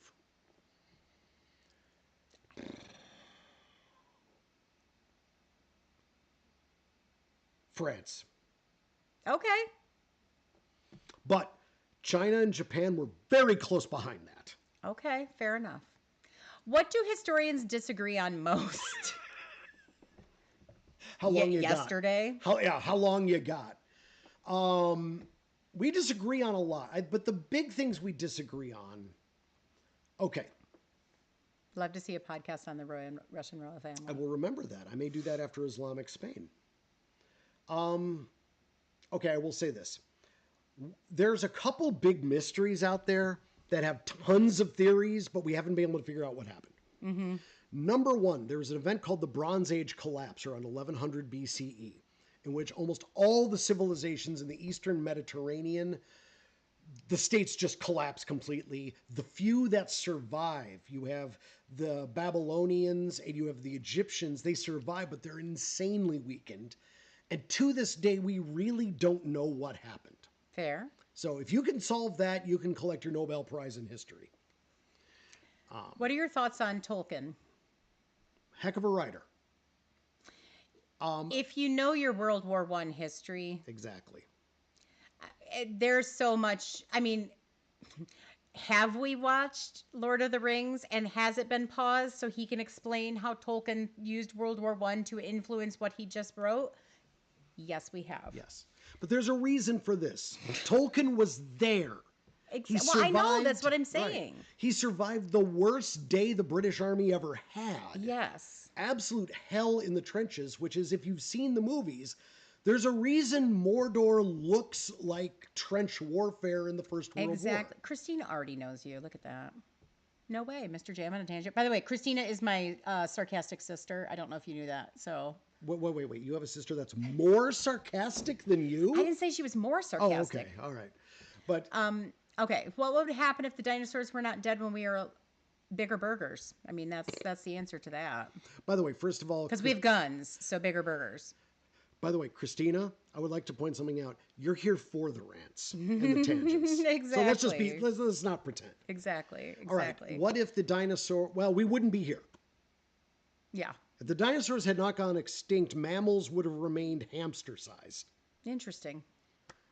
So, yeah, you would never have the Flintstones. Oh, Cress has been to Istanbul. Bestie, I know I was there in 2014. Yup. It is a magnificent city. Let's see. Oh, No. Sim. Explain the Bermuda Triangle. I can do this actually really quick. It's an area of water that has a cool name. It's a convergence of weather. Yeah, and there are no more disappearances in the Bermuda Triangle than anywhere else. But because we humans love patterns, someone looked at a map and drew some lines and wow, it's a triangle, and wow, this ship disappeared. There must be something there. And so, sorry to... Okay, we're drawing another card. We are? Yep, Do we have to? we have to. We have to? We have to. Okay. Okay. Ooh. You ready? Mm-hmm. I can't ask that. You already answered it. Take another question. Green one. Okay. Ooh, she went in 2009. Okay, how will you spend your time with your wife when we are no longer with our daughter in the house? PG. Man. All right. No, but I mean, like, what are we gonna do once we are child free? Well, She's not a child. I hate to say that, but yeah, she's 21. I know. Did I just dox her daughter? No, Okay, good. they knew that. Okay. We've always wanted to travel more. I mean, I know that's kind of cliche. No, I agree with that. I want to travel more too. But absolutely. I Honestly- love antiquing with you. Oh, it is so much fun. So definitely, Our daughter's begging us to keep it PG. Twister. I mean, maybe. No, I have a knee replacement. That's not happening. I want to travel. I love antiquing with you. yeah. You know what I'm looking forward to? Getting you an actual studio for streaming. So Marmalade, don't get attached to your office upstairs because it's going to get repurposed. I agree with that. Amen to that.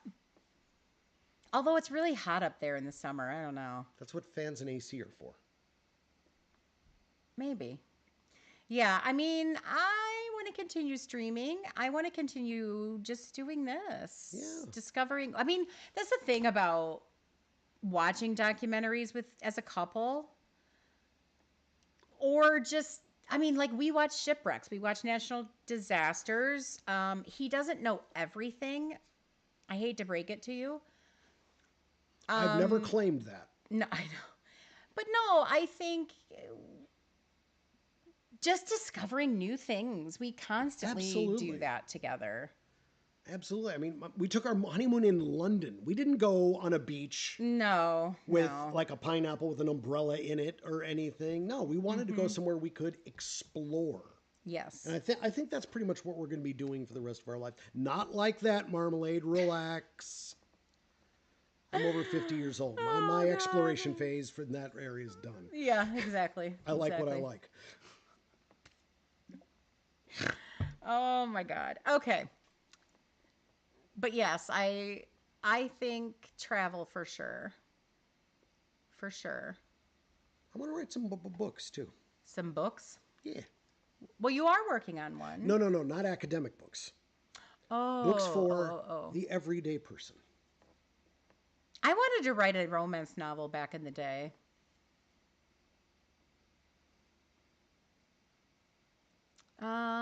Let's see. Okay. I'm looking for your questions. I like what I like. Exactly. No other way to say I that. mean, no offense. Ideally, by this point, you should pretty much have yourself figured out, and your partner. We want to do the AFM tours. Another effing museum. Right? Absolutely. There are never enough museums in the world. The AFM tours. Now, I should warn everyone that I may be stopping in about 20 minutes because my butt's falling asleep. You got to get those calluses. Come on now. How do you think we stream for so long at a time? I stand and lecture for a living. Feel free to stand behind me. Oh, we do have some questions. If I could bring back one historical figure without any effects and have a half-hour conversation? Oh, my. And what would you ask? Oh, my.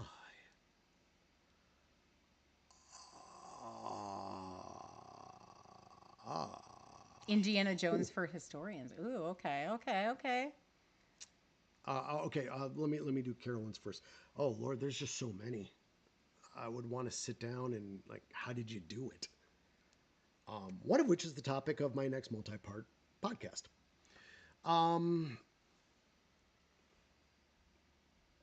right, I'm going to throw one out at you that most people have not heard of. Okay. Hypatia of Alexandria. This Hypatia was a philosopher, a scientist, an astronomer, an author, and the last great librarian of the Great Library of Alexandria, and a woman. And she lived at the end of the 300s, beginning of the 400s. Absolutely brilliant. And I would love to be able to sit down with Hypatia and have a half-hour convo about, frankly, whatever the heck she wanted to talk about. Okay. Okay, Christina, I have to ask a question. What do you mean, would I write Indiana Jones for historians? Because that would be a guy sitting in a library for the entire movie. And I'm not sure that's real. Oh, I did ask that one. Yeah, I think we got those. I asked that one. Okay. I'm scrolling back through chat, make sure I didn't miss anything. Can you speak the same language? I'm assuming that if we have the magic to bring her back to life, we will have the magic for a Greek to English translation. So, for sure. Let's see. I have a question for you. Mm-hmm. Uh-oh. I forgot. She's thinking. All right. Well, hold on. Let's see. Oh, no. Now I remember. Okay, I remember. it. Favorite person in history? Don't say dreams. So, who's my third favorite person in history then? Okay. God. I wish that all war battles, but I know. Same. Favorite person in all of it.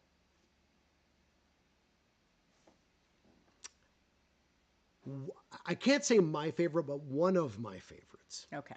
One of.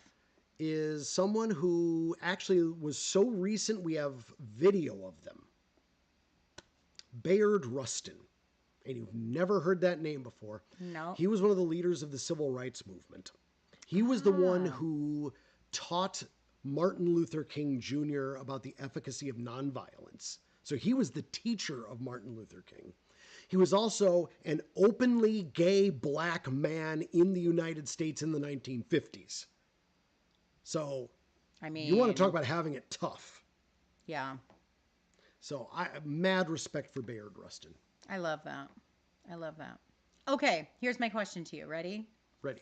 You have to answer honestly. Okay. And then I think Weasley had a question up there, but I will answer honestly.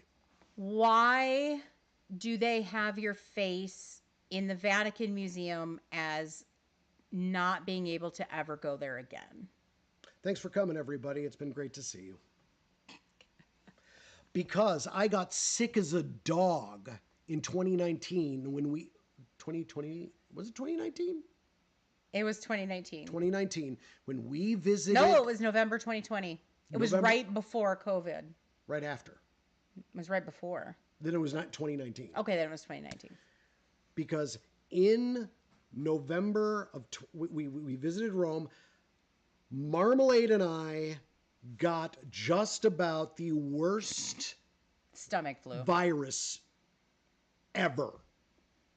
It was certainly one of the worst in my life.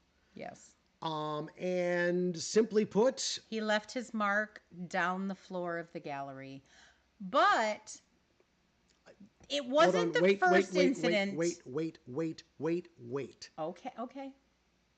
I got sick. It was not. When you say major mark, it could be the other thing. Okay, and no, that's no. not what I did. Vomited. You Yeah, vomited. I did. Multiple times.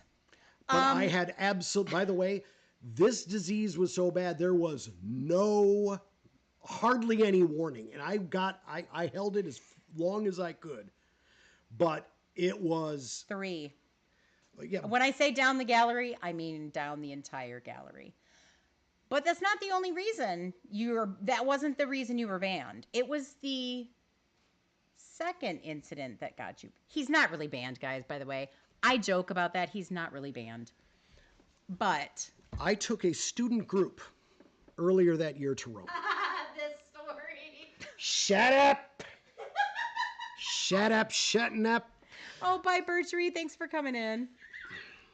And we were going to go see St. Peter's. Now, mind you, I'm there with a gaggle of 19 college students and 2 other faculty members with our ID badges. And I don't know what the Italian word for is, but one of them apparently decided they did not want me talking in St. Peter's, even though there were other tour groups going through with people who were talking. I know. She has no sense of timing. I'm sorry, I was hungry. Gaggle of college geeks. Exactly. Exactly. And so this guy starts badgering me in rapid fire Italian. That I do not speak. I showed him my college ID card. I showed him our itinerary. Did not matter. And for the remainder of the trip through St. Peter's Basilica, he followed me and watched me like a hawk. And any time I even opened my mouth, he was on me and threatened to have me escorted from the premises. So we joked that I was going to be sent to Vatican jail. Yeah. Yep. Vatican prison for you. Because some people have no sense of education. Is that the first time that you were yelled at in a museum?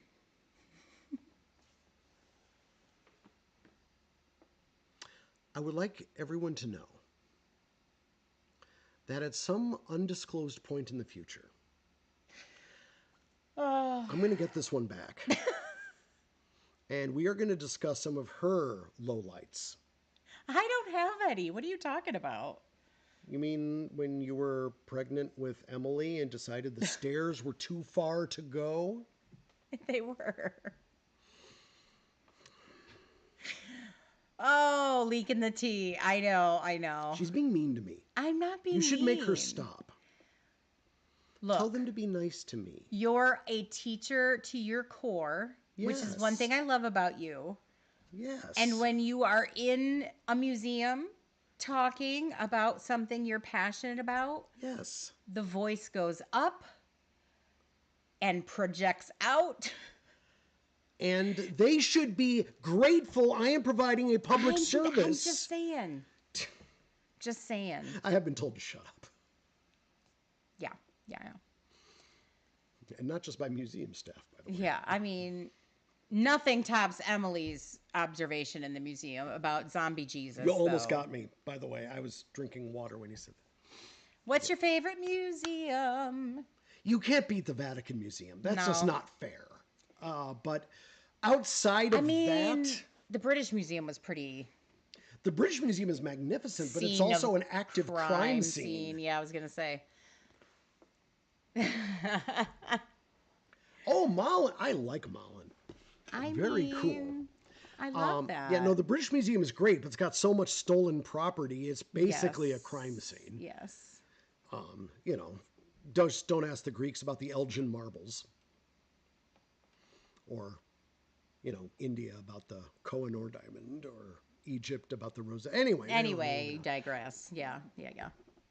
You get the ick about the stolen stuff in the museum. Yeah, I know. although no, I to be know. fair, All museums technically. Well, no, I mean no, it's Dawson's. but bear in mind, if the British Museum hadn't had that, given what was going on at the time, they might have been destroyed. True. Now, that doesn't justify not sending it back. Right. I mean, it's not like the British were able to go, ours, Well, they tried. Yeah, they did. Okay, what museum would you like to visit? Oh gosh, I've never been to the Museum of Natural History in New York. It's one of the best in the world. I would love to go there. I mean, the one here in Pittsburgh is pretty darn good. Yeah, but No, I know. it's not the same thing. Obviously the Louvre. Oh, yeah, I don't know. Not the whole thing. I'm not waiting in line 70 minutes to see the Mona Lisa, but there's other stuff there. Yeah, true. You do not have to apologize for the decisions made by your government 100 years ago. No. Mm-mm. You had nothing to do with it. Nope. There's some museums. Oh, Caroline. Oh my gosh, Sim, the Air and Space Museum. Don't get him started. Oh, I've been there so many times. And the annex. And the annex. Love it all. Yes. Oh, I have been to many of the Smithsonian's. Although Yes. I haven't yet been to the African American History Museum. I really Or wanna the Native American. or the Native American Museum. Those are the only two I think we I haven't really been to. want to go to both of those. You loved the Louvre. Your dream museum is the Smithsonian. I mean, I highly recommend it, Carolyn. And they're very wheelchair friendly. Oh, yes. It's So- totally worth it. Yeah, definitely. Totally worth it. So, But Air and Space, yeah. NASA's his side geek. Yeah. yeah. And the Smithsonian Museum of American History is, honestly, it's basically America's attic. It's got all of our stuff in it. Yep. Naturally, Crime and Punishment. I've never been to the Crime and Punishment Museum. Oh, what was that one we want to see in Philadelphia? The Medical Museum. The Medical Museum. Yeah, we haven't been there. It's called the Mutter Museum. Mutter. Yes, Mutter. Mutter. Yep. Sorry, Mutter. No, Carolyn, the Smithsonian is very wheelchair friendly. It is. Yep. I only know that honestly because my mom was in a motorized scooter. So, no, seriously. I mean, it's very. But I mean, there's a ton of museums I would love to go see. Yeah, I mean, we honestly, wherever we're going, it's like, is there a museum there? We're not outdoor people. Do you see the pale, non-sun-kissed skin? Like, we are indoor people. We like video games and books and documentaries and museums. Yeah. Like I do The enjoy VA in London. Victoria and that- Albert. Victoria and Albert. Did you go there? No, you went to the War Museum, right? I went to both. Did you go to both? I went to Okay. both. Okay. Yeah, no, Victoria and Albert is a magnificent museum. London is just full of great museums. You know what? Honestly, what we found ourselves one day in London, we were supposed to go to Windsor. I remember this was on our honeymoon, back in the day. Oh, thank you, Void. I appreciate that.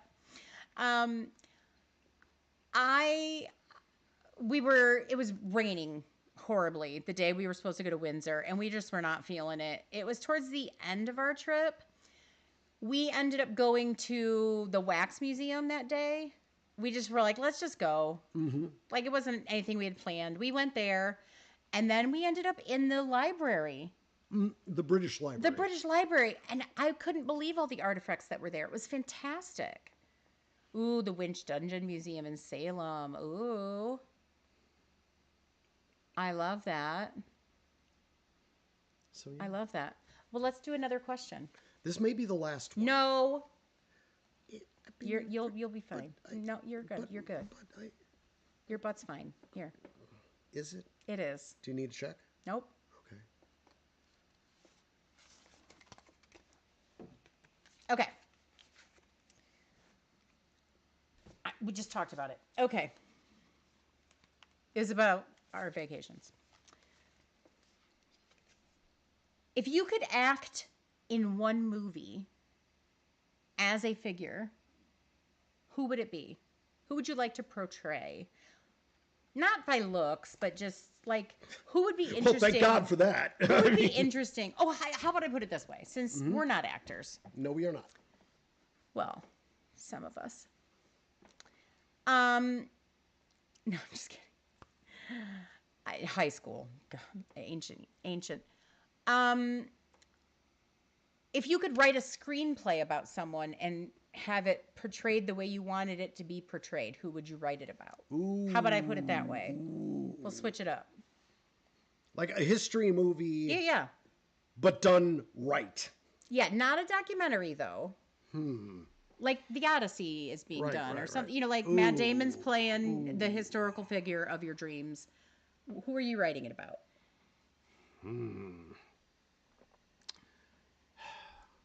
I am always fascinated by the figures that get overlooked or misinterpreted. Okay. Catherine the Great of Russia would be one. Now, they've done some, but I mean, Okay. that would be. Yellow for Lady. Ah, Thank you. that actually will probably work. Ooh. Memory foam. You're welcome. Thank you. Told you, your butt's fine. Yeah. So, Catherine the Great of Russia would absolutely be one. Okay. By the way, I didn't say you could make a list. I said to pick one. Okay, Catherine. fine, Okay. Fine. fine. Good. Great. Great. Fine. Who would I pick? I don't know who I would pick. I mean, I feel like most of the ones I love have already been done. And well. So I don't know who I would pick. Honestly. Look at Milo. Milo. He's like, It's bath time. it's bath time, Mom. It's bath time. You would watch Catherine the Great? Yeah.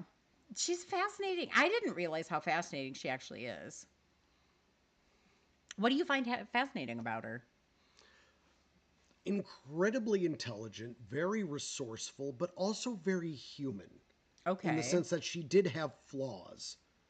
The problem is most women in history tend to get portrayed either as the conniving Lady Macbeth or the scheming seductress.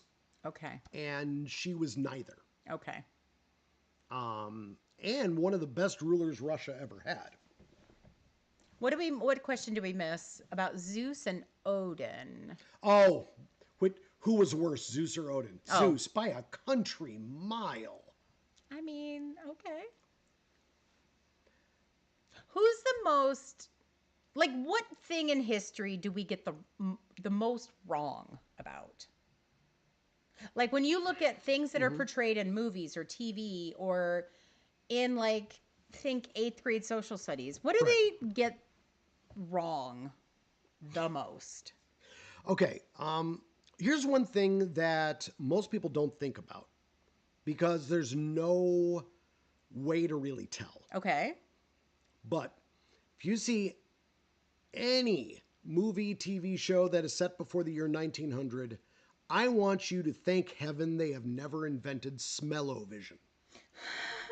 Because cities were freaking disgusting before the industrial era. You remember before the automobile, actually. Now look, cars have got lots of problems, and I'm not diminishing climate change. But you get a city like London with 5 million people. 5 million people needed 16 million horses. I mean, A horse generates about 3 pounds of manure per day on a good day. So that's 3 million times 16, or 3 times 16 million pounds of manure. I got news for you. The smell would have been overpowering. yeah. In fact, they actually had to adjourn Parliament in 1848 Okay. because it was a very hot summer, which meant the Thames River was very low and was moving very slowly. And that's where all the sewer is emptied into. And it goes right by Parliament. And the smell was so bad, Parliament couldn't do its job. Oof. It literally, so bad, you had to okay, we just my can't God. govern. Christina, you are my sister because I can smell everything. She missed her calling Everything. as a bloodhound. When we lived in Ohio, our old house, it was a very, very old house from the 1900s. And in the summertime, I would smell fire. I would smell smoke all the time. Come to find out that there was a fire in the house at one point a long time ago. I was going to say, decades earlier. Yeah, I was going to say, I could smell it.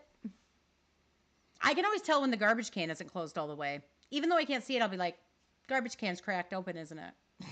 Like, I can just tell. Okay. I'm going to take a quick Mr. Jam break. Yeah. Potty break. Yep. Potty break. I have such a sensitive nose. It's insane. It's insane. You want to know if Zeus and Hades were real? I don't think so. I think it's just part of a polytheistic kind of god and goddess system before organized religion is kind of my thought. But I will ask him when he comes back. Oh gosh, right? It drives me crazy too. It's like if it's not closing all the way, pull the bag. Pull it. Dump it. Get it out of my house. It's insane. Look at Gus and Milo, by the way. Aren't they adorable? Gus and Milo. Boys. Hi, boys. Oh my gosh. They are adorable. Milo is being unbelievably cute. Yes, he is, Stream Elements. Yes, he is. All right, the professor is back. Okay, they want to know if Zeus and Hades were real. I said no, it was based on maybe a polytheistic goddess system before organized religion. Yep. Was I right? Yes. Yay me. Well, I mean, they're real in the sense that lightning and death are also real. And that's what they're supposed to represent. True. But... enjoy your lurk. But yeah. To your sea shanty music.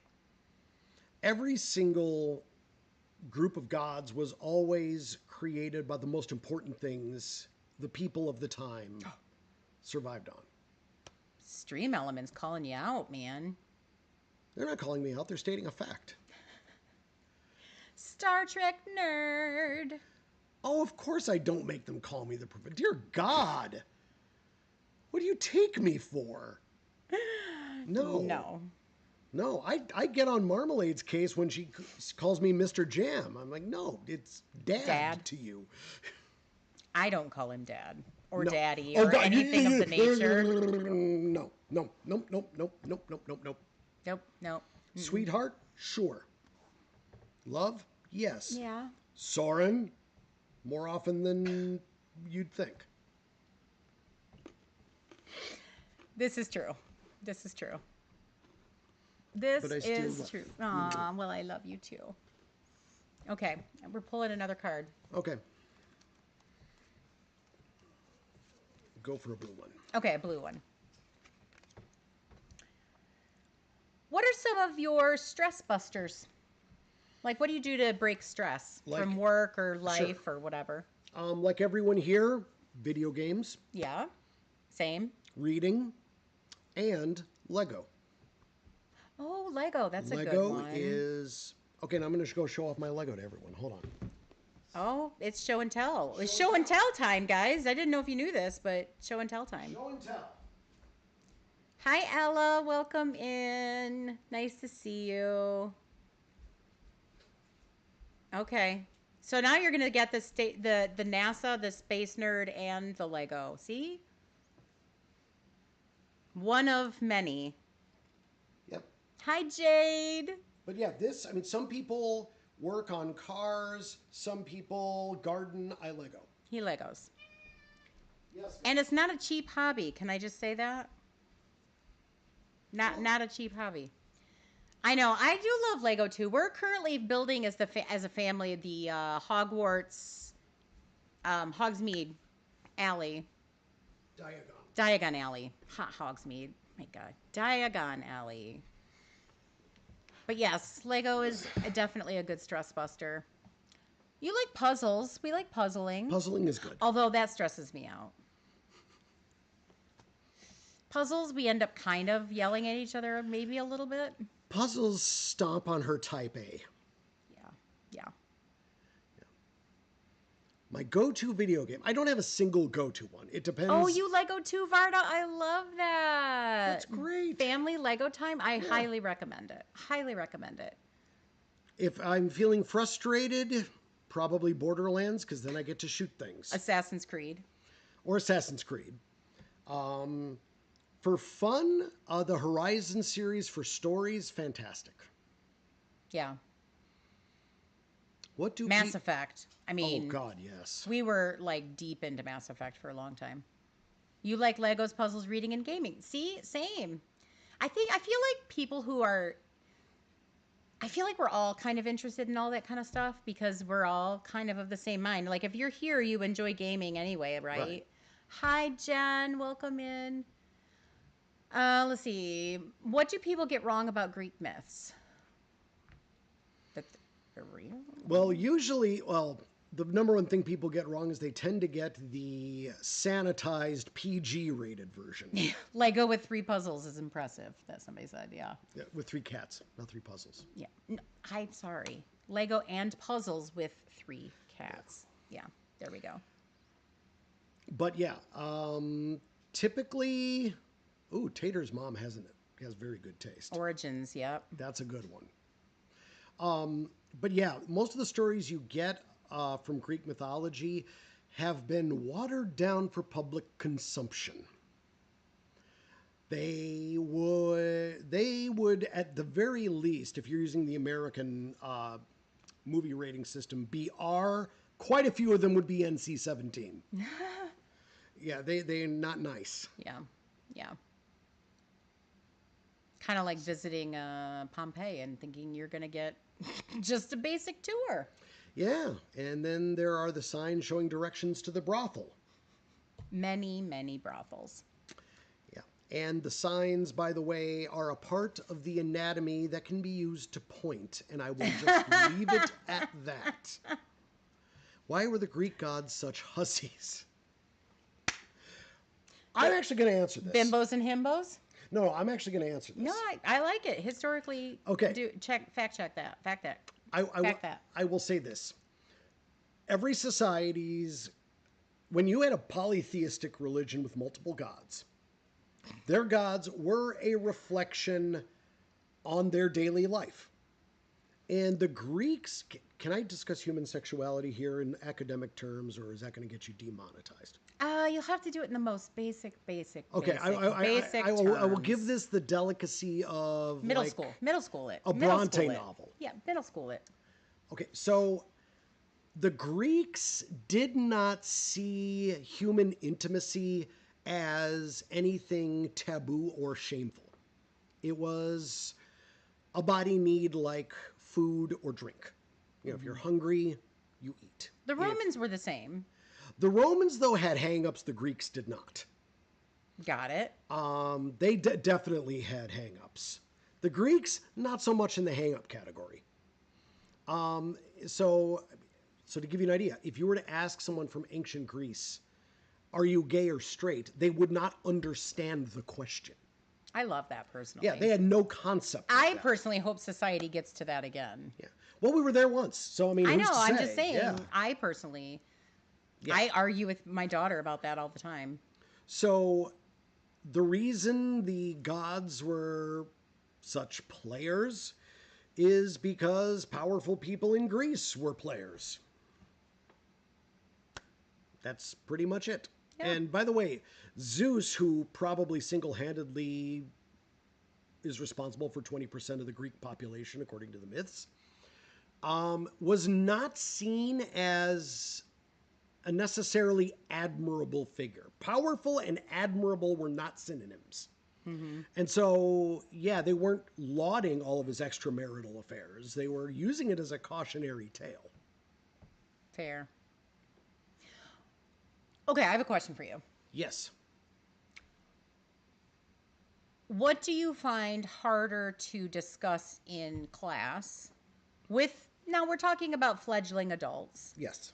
I like that. Fledgling adults. They're fledgling adults. I mean, let's be real. Early release adults. Well, you like the freshmen, Oh, right? yeah. I love college students. Yeah, I mean, you like getting the young minds, and you don't mind teaching the base courses. Oh, God, no. Trust me, there are professors that don't. Do you guys remember what I said about half of them statistically being below average? Yeah. So he enjoys students of all ages. So I'm going to say fledgling adults. Yes. What do you find harder to discuss with them? Politics or religion? Politics. Okay. Politics, because politics, especially modern political debates, are so subjective. Okay. With religion, we can boil it down to, okay, what are the tenets, what are the actions taken by religious institutions? And it doesn't get into a value judgment. Right. You know, when we say, if we talk about the Crusades, we're talking about, you also have to understand that these are basically the armies of England and France against the armies of Syria or Jerusalem. Okay. It's not Christian versus Muslim. Mainly because, there were some Muslims who were opposed to the caliphate. There were some Christians who fought against the Crusaders. So it's not a universal thing. Got it. Whereas current political debates, because they're so immediate, they have such strong emotions, and so much of people's identities are tied up in which side you're on. Okay. That can then get very, very difficult, because if you were to criticize or portray one side in a negative light, the people who identify with that think you're now then attacking them. Fair. And so that's a bit of a problem. In fact, the big problem I have in my Roman history class is, look, the founders of the American Republic openly modeled us on the Romans. We have a Senate, for crying out loud. Right. And so you read about the Roman Republic, you're like, oh, it's just like now. And no, it's not just like now. They lived over 2,500 years ago. They're very different people. Right. And so there's always this temptation to say, oh, well, if this happened to Rome, then this will happen to... No, you can't do that. It rhymes. It doesn't repeat. Right. Yeah. And so you have to be very careful. So I would say the toughest thing I have is when we talk about traditionalists and reformers in ancient societies. We have to use words like liberal and conservative, and they don't mean then what they mean today. Right. And I always have to take 5 minutes and say, okay, this is what this word means. Got it. So Now, when I ask you, you're teaching geography. Yep. Okay. Does that mean you're teaching just where rivers and lakes and what a steppe is versus plains versus mountains? Because I feel like when I hear the term geography, that's what comes to mind, because that's how we're taught in high school or junior high or whatever you take geography in. What does geography at the college level mean? Or what should it mean? I'll tell you what it means in my class. How about that? Thank you. So we do some physical geography, but we focus on why these landforms exist in the first place and what effect they have on the human populations around them. And so, yeah, I talk about plate tectonics and mountain formation, but only in as much as that can disrupt weather patterns. And that's why more people live in, say, Western Washington, Oregon, and California and British Columbia rather than on the eastern side. So that's what, but the other side is human geography, which is how settlement patterns affect human societies and the cultural development of those people and how it all fits together. Okay. What we never do, or what I never do, is we don't do memorization Okay. because everyone has one of these. Which I'm on right now, yes. And there's no point in making people memorize something they can look up. What they do need to understand are these patterns and these developments and how does, X lead to Y lead to Z. Yeah. That's what we focus on. Okay. So, That's fair. by the way, either chat is real quiet or we had a service I think interruption. no, they're listening. Oh, okay. They're listening. Well, I We're didn't live know. still. No, we're good. I'm going to pick a question. Okay. I'm going to pick a green one. Does that mean I get to ask it? Sure, you can read. Well, kind of like phrase it the right way. Oh, though. okay. Let us imagine Okay. that today you won $1 million. Ooh, can it happen? Right. What would you do with it? Okay. If I won $1 million today, Oh, everyone's being so nice. rapt attention. I know, exactly. Exactly. I'm always, look, in events like this, I'm always afraid, like, am I boring people? He's as used to scanning the room and yeah. The only face I can see now is my own, and that does me no good. So if I won $1 million, the first thing I would do is quit my job. The second thing I would do is contact a lawyer or a financial advisor. Mm-hmm. But the first fun thing I would do, obviously we'd all, oh, I'd pay bills, whatever. Pay off my house. I want to travel. Yeah, I would book plane tickets. that's good. I mean, I honestly wouldn't do anything crazy. I would book first class plane tickets. And I think, honestly, where I would like to go first. So, $1 million trip. I want to go to Ireland and Scotland. Yes, absolutely. Yeah, that's where I want to go. Oh, and by the way, Oh, Milo thank you, is... Jen. That's so nice. Milo has decided to make an appearance. He's been. No, but I mean like an appearance. No, he's been. Oh, really? Yeah. Oh. Yeah. Milo, you're adorable. Aw, you sweepy still? He's so cute. I will say this, if Some looks for your dad, but no boredom. I mean, I get that. I will say that if we had enough money, I would love to do my podcast, but as a YouTuber? A YouTuber. Would that be something interesting versus podcast, or do you guys like the podcast? That's a curious question. That is it. It also requires a significant investment. Well, not if we kick our daughter out and have a streaming place, right? Yeah, but You would take your family to Disneyland. Oh, I love that. Oh, Carolyn, yes. Oh, yes, we they did. did. Let's go Steelers. That game was such a good football game. Although it really wouldn't be a Steelers game if I didn't have a heart attack in the fourth quarter. I mean, same. But Mullen, do you think in the future we'll be hunter-gatherers? When everything crashes. Okay, so Oh. I will say this. I don't think we're going to go all the way back to hunter-gatherers. I actually taught a class on civilizational collapse. It was an honors seminar. And what we see is you really don't see societies collapse. What you see is societies adapt and change to new circumstances. There can be a loss of technological sophistication. You saw that in Europe with the collapse of the Western Roman Empire. But, sorry, Christina. Yeah, go football. I don't know. Yeah, look, Americans, we are an eccentric bunch, and as you fellow British people know, and you have to grant us a few eccentricities. Yes, Professor Jam podcast with facial expressions. Absolutely. Oh, really? I may have to look into this. I think But I it's will worth want looking maps. into it. But that's the thing. I'm going to need maps. Well, I know how to do that. You can share screen stuff. I know how to do that. Okay, well, you know what? Thank you. I will take that under advisement. Excuse me. Sorry. I have a tickle in my throat all of a sudden. That's all right. And Weasley, I agree with you. Yay, sports ball. Oh, goodness.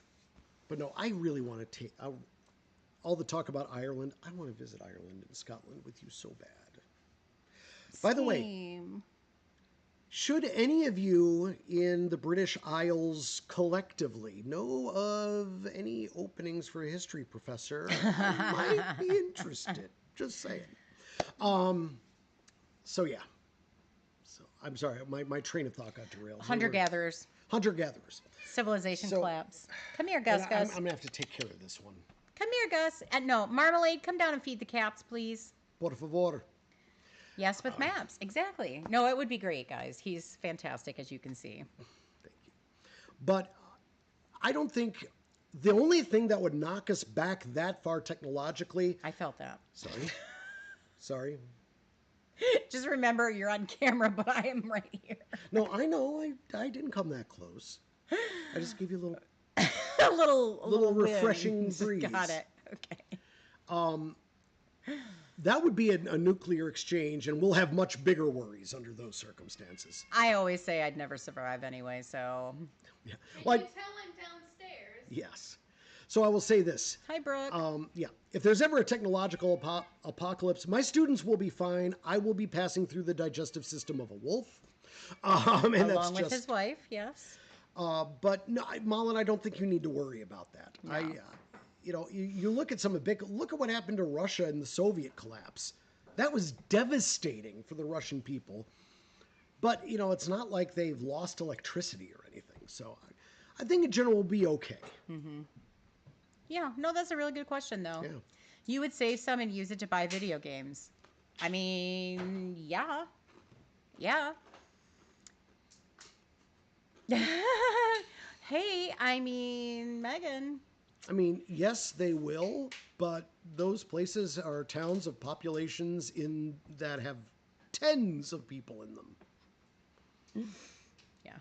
And did I mention that we're not handy? I don't know if I married a person who likes Star Trek, the space race, history, museums, hanging shelves. Not his thing. I'm adequate. He could tighten something if it was loose. We can build IKEA furniture together. I did replace the sink. Yes, my brother did show you how to do. Yep, you did show me how to do it. I could do that on my own. You can learn for sure. I agree with that. I fixed the tub. You did. Yes, you're getting.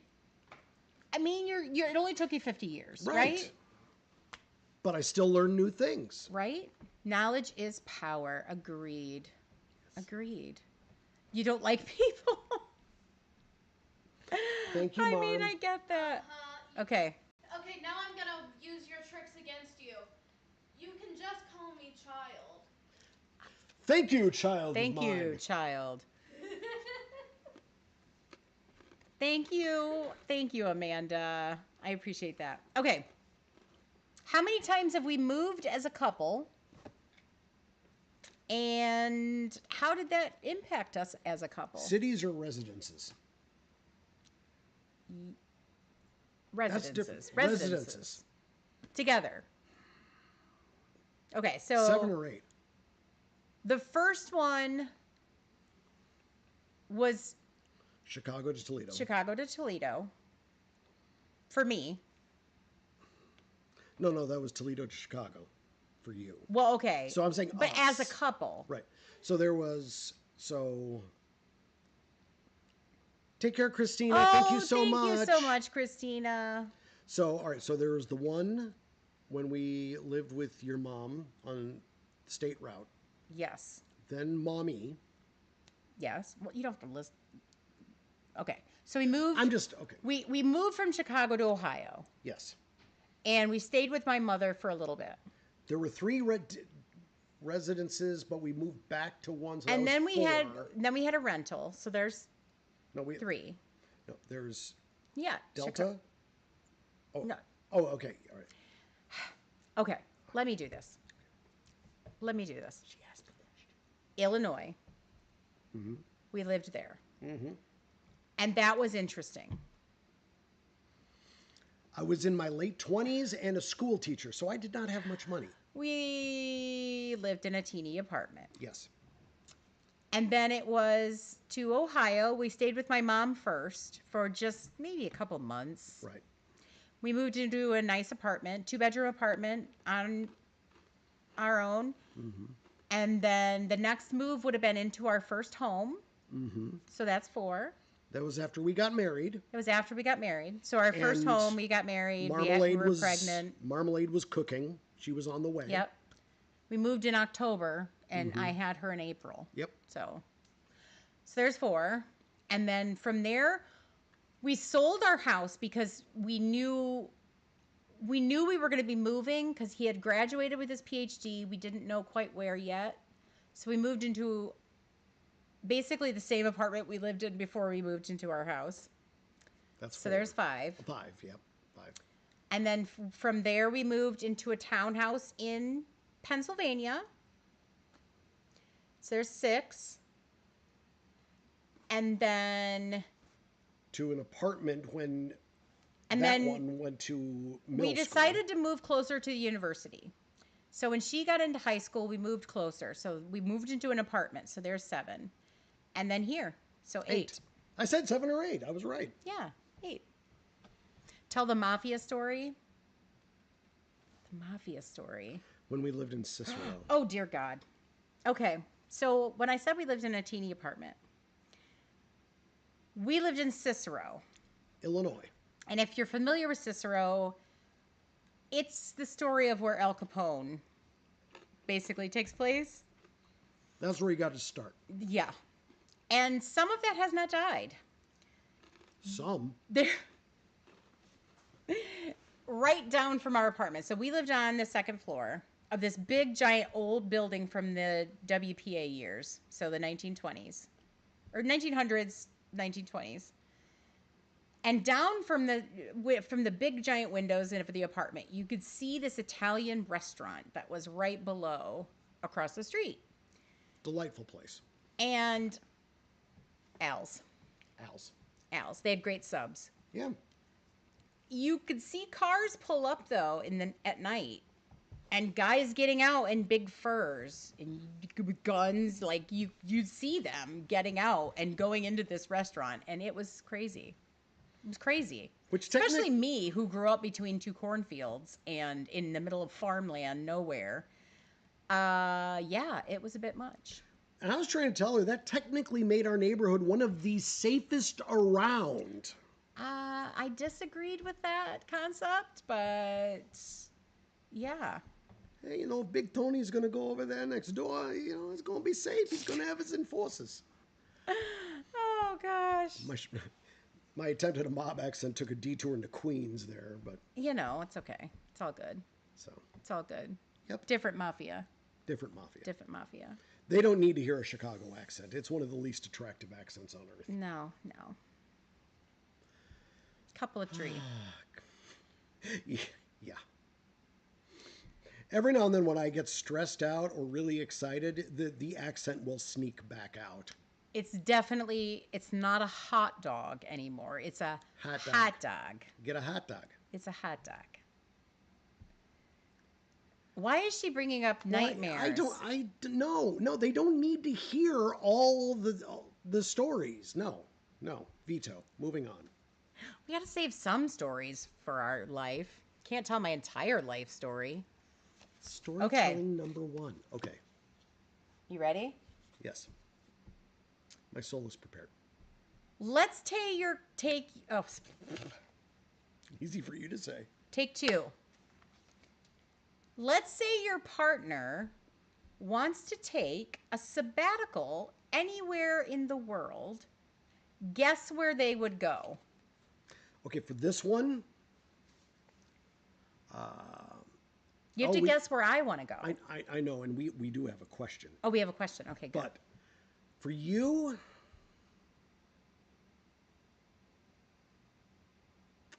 France. Yes. For you, a sabbatical. Oh, this is hard because there's so many that I can think of for you. Mine was easy. All right, tell you what. I have a couple, so if you pick one of them, you get credit. Switzerland. That wasn't one, huh? That actually wasn't one. Spain. Yes. Okay. That's one. I was debating because Yeah. we have talked about Switzerland, And Spain. like living there.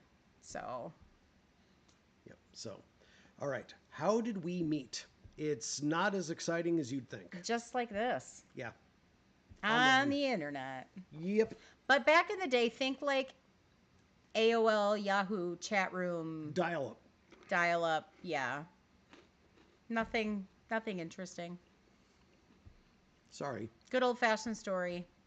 The after meeting is a way more exciting than Yeah. the pre meeting. Basically, dating app, pre dating app.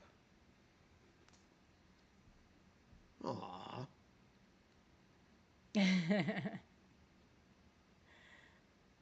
But yes. Okay. Ready? I am ready. You can't recommend Switzerland. It's very expensive. I know Yeah. that is the hesitation there. But I do like cows. What? We can get that in Lancaster County, for God's sake. I'm just saying. Not Switzerland cows.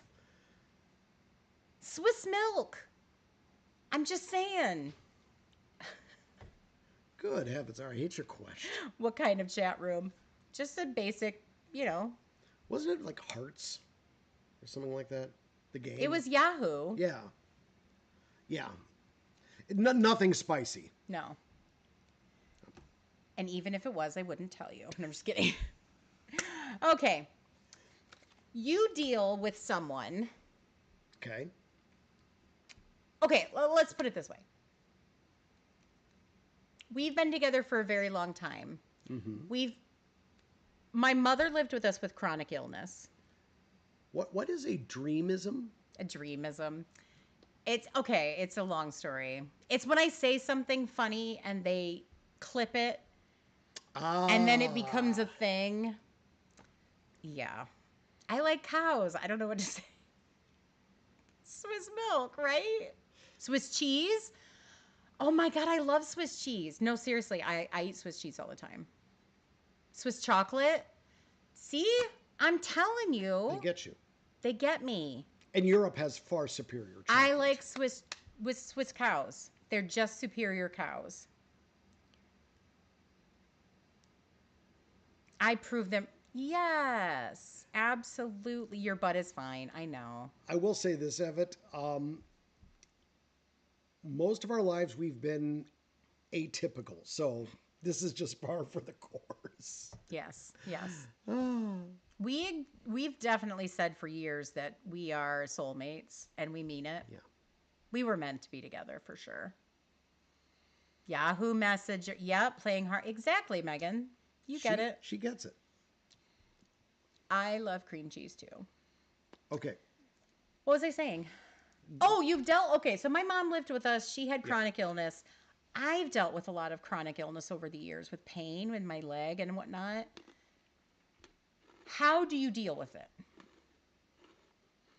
How do I deal with Like, what as a couple? How do you not get frustrated with me or feel burdened or Okay, that's two different things. Because there's a lot of people out there with chronic illness. Like, what do you say to people who have somebody with chronic illness? Like, what's your answer to how to deal with it? Or what,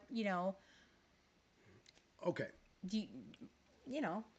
Let me deal with the frustration one first. Okay. Because look, frustration's real. It's going to happen. You can't stop it. We're human. Yeah. You have to acknowledge that the feeling is there and that it's valid.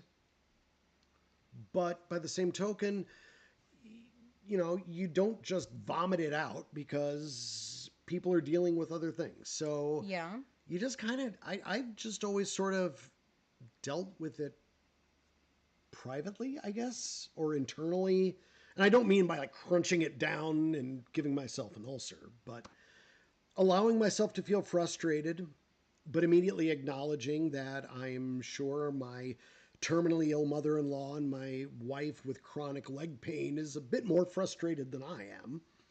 That doesn't diminish it, but it gives you a little, what's the word I'm looking for? Perspective. Perspective. But how do you be supportive? Because listen, Play more Assassin's Creed. No, I mean seriously though. sometimes Like, that helps gets the frustration Yeah. out. But how do I? How do I be supportive? Because the worst period Dreams had to deal with when it came to chronic pain or illness, that worst period was still miles better than my best day without her. That's why. Oh. And so, well, it's true. And so you understand, yeah, it kind of sucks to go through that, but you still get to go through it with this person. You still get to go through it together. And yeah, and so, and when your mom was living with us, I mean, look, that's not easy to navigate for many reasons. It's not, for many, many, many reasons, to live with a parent who is ill. Oh, but Oh, the feels. I love you, Carolyn. we love you too. But for the people who love you, you're never a burden. You are never a burden. It's hard to remember that Right. as the person, for sure. Like with Dreams, when she could barely walk up the stairs, I would say, "You are not a problem. Your knee is a problem, but you are not your knee." Yeah, no, I mean, that's true.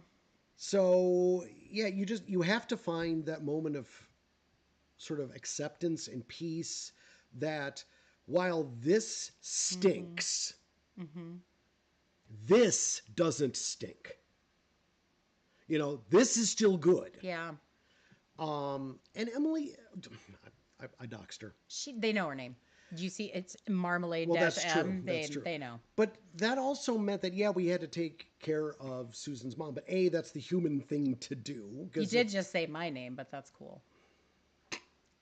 I'm not good at this. I don't know. It's fine. It's fine. It's My fine. job prizes accuracy. It's fine. Yeah, but I mean, there were problems with her mom, but her mom was a good person. And Lord knows if I was disabled, I would want someone to take care of me. So there is some pay it forward. But our daughter got to spend the first decade or so of her life around her grandmother 24/7, and very few people get to do that. Yeah. So in my mind, it was not a burden at all. And honestly, as the person who deals with it, Weasley, you're very sweet too, and thank you. I just had to acknowledge it. I think just verbalizing it is the best way that I dealt with it, was just kind of saying, I'm feeling like a burden and I'm sorry that I have to ask you to get me another drink, but I'm hurting. I appreciate you. And just kind of like saying it out loud would not only make me feel better of just being like, oh my God, I'm so sorry. Because I would feel I'm so sorry all the time in my head. And like, if you're someone out there who deals with chronic pain or having to ask people for help like freaking constantly, it's really hard. It's really hard. And yeah, just verbalizing it. That's just sometimes, yeah. But it does help to remember you are not your condition. Yeah, I mean, that's true. I'm not. A condition is just something you have to deal with, like male pattern baldness. Yeah. And Yeah. But We're not our disabilities at all, whether that's mental health, cognitive health, physical health. It's just, yeah. You deal with Oh, chronic pain and cynic. illness, and your husband is wonderful to you. Oh, I love that, cynic. Yes. You know, you have to find the strength within each other and just keep thanking each other, right? And just being there. It's But, amazing. for those of us who are, I don't want to say caregiver, well, I guess that's all right, No, or you can say assisting, caregiver. You can say caregiver. we Because don't, sometimes it's just saying true. I love you is caring, right? Yeah, well, absolutely. So yeah, you can But say caregiver. we don't do it out of a sense of pity. We do it because we love you and want your life to be better. Yeah, for sure. So, yeah. Yeah. And yes, Marmalade has very short tendons. She has pain in her legs, yes. But yeah, okay, so as we round this out, I didn't think we'd take that turn, but I'm kind of glad we did. I wanted to end it Yeah. talking here. Real We're talk. putting ourselves out there as a couple anyway, so why not talk about stuff, right? Wait, we are? Sorry. Well, you said all of our names today, so sure. Yeah, that's true. Okay, so best piece of advice that you could give other couples.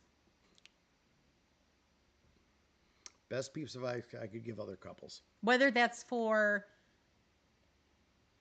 like speaking for yourself or in general.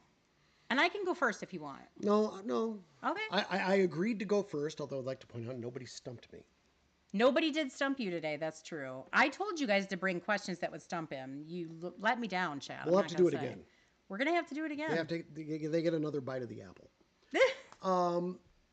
Best piece of advice I can give you. We love you too, guys. We We absolutely truly do. Is twofold.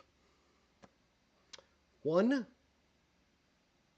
you have to be completely honest at all times, even when that's going to hurt, Even when it's hard.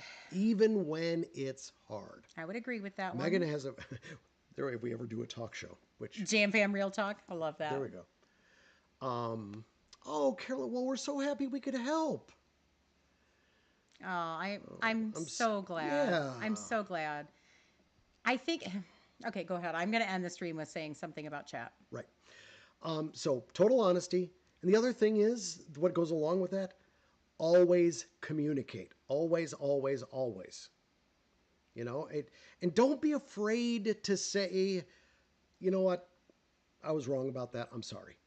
It's okay. Honestly, that includes to your own children. Yes, I have apologized to Marmalade. I don't know how many times. Even if something simple like, you know what, sweetie, I kind of barked at you. I overreacted. I'm very sorry. I should not have done that. Right. Well, those are good ones. Those are good ones. Those would be my pieces of advice. I would agree with all of those. And I would add always be willing to look at yourself. Yeah. I was told when we got married, the pastor that was marrying us told us, and I'll never forget it. He had us write down, he had to do these like little couple exercises to get to know us kind of thing, where it was list some things that drive you nuts about each other. And so it was stupid stuff like, why don't you replace the toilet paper holder? Or why don't, whatever it was at the time. Like we were in our 20s, whatever. It was stuff like that. And he said, okay, if you're fine with all of that, never changing, then you're ready to get married because you won't be able to change that person. And that stuck with me. But at the same time, that is correct. I cannot change him. What I can control and change is myself. And the willingness to look at your own self in the mirror and say, am I listening? Am I really putting words in his mouth for him? Am I really understanding this the right, like, am I really hearing what he's trying to tell me? Being able to look at yourself and saying, okay, he's told me multiple times that when I argue like in this manner, it triggers him. Being able to change myself is something I can do. It's something we both worked on very, very hard. Yes, and I think that that's one of my biggest pieces of advice on top of what he said, the communication, absolutely, the truth telling 100%. But yeah, I think if we can leave you with couples thoughts on this stream, since that's kind of what we're doing Didn't here. think we'd be impromptu therapists today, but hey. But I think those are the best ones that I can give you. That's what I can impart. But chat, we see that you're all saying things about yourself. You're sharing that, you've had a hard time, or, we've touched you in some way personally. That just goes to show you how connected we all are. Yeah. We're all going through crap, or we're having a great day. We're having a bad day. Oh, Weasley, you are so welcome. Always, always, always. Thank you so much, Weasley. I love you too. But yeah, we're all going through stuff, and to just be kind to one another always. Yes. And you guys are always the best anyway. It's not a lecture to you at all, because you guys are always the best and kind to each other. Always bucking each other up. We're always sharing our little sugarberry friend here with each other. Always sending love of health for people who are maybe sick, feeling crappy, etc. But I at Stream Elements, look at that. Stream Elements coming in exactly when I need you to. Holy crap. Thank you all for being here. We so appreciate all of you. You appreciate Real Talk, and it's a community, Jen. So do I. So do I. I'm not afraid to have it, so I'm glad you guys are here for it too. But I promise the next stream will be cozy and DDV related. And you'll be waking up with me tomorrow, and That's true. We'll be decorating and getting back into Mickey Mouse land. We'll play with Mickles and have a good time. Yes, we're going to have a fantastic time tomorrow morning. Wake up a jam. We'll see how I'm doing, because I haven't been sleeping well. Like, I've been up till like 1 o'clock in the morning every single night. I have noticed. Yeah, I know. It's crazy. Yeah, Coco and Keto, my besties. Yes, I'm so glad we all found each other. You found this community about a year ago. I love it, Malin. I love it. Me too. I mean, I've been streaming live for under a year, but I've been doing videos for about a year. So you guys are so welcome. Thank you so much for joining us. It's been interesting too. I've had a really good time. I'm glad that you guys did too. But thank you so much. Let's see if anybody is playing. Megan, you're very kind.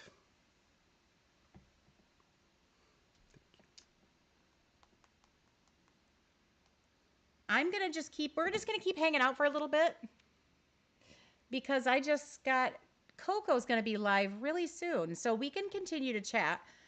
If you would like to restore your circulation to your butt cheeks, you may go. Thank you. You are dismissed, sir. Thank you for your talk. Thank you. I appreciate your time.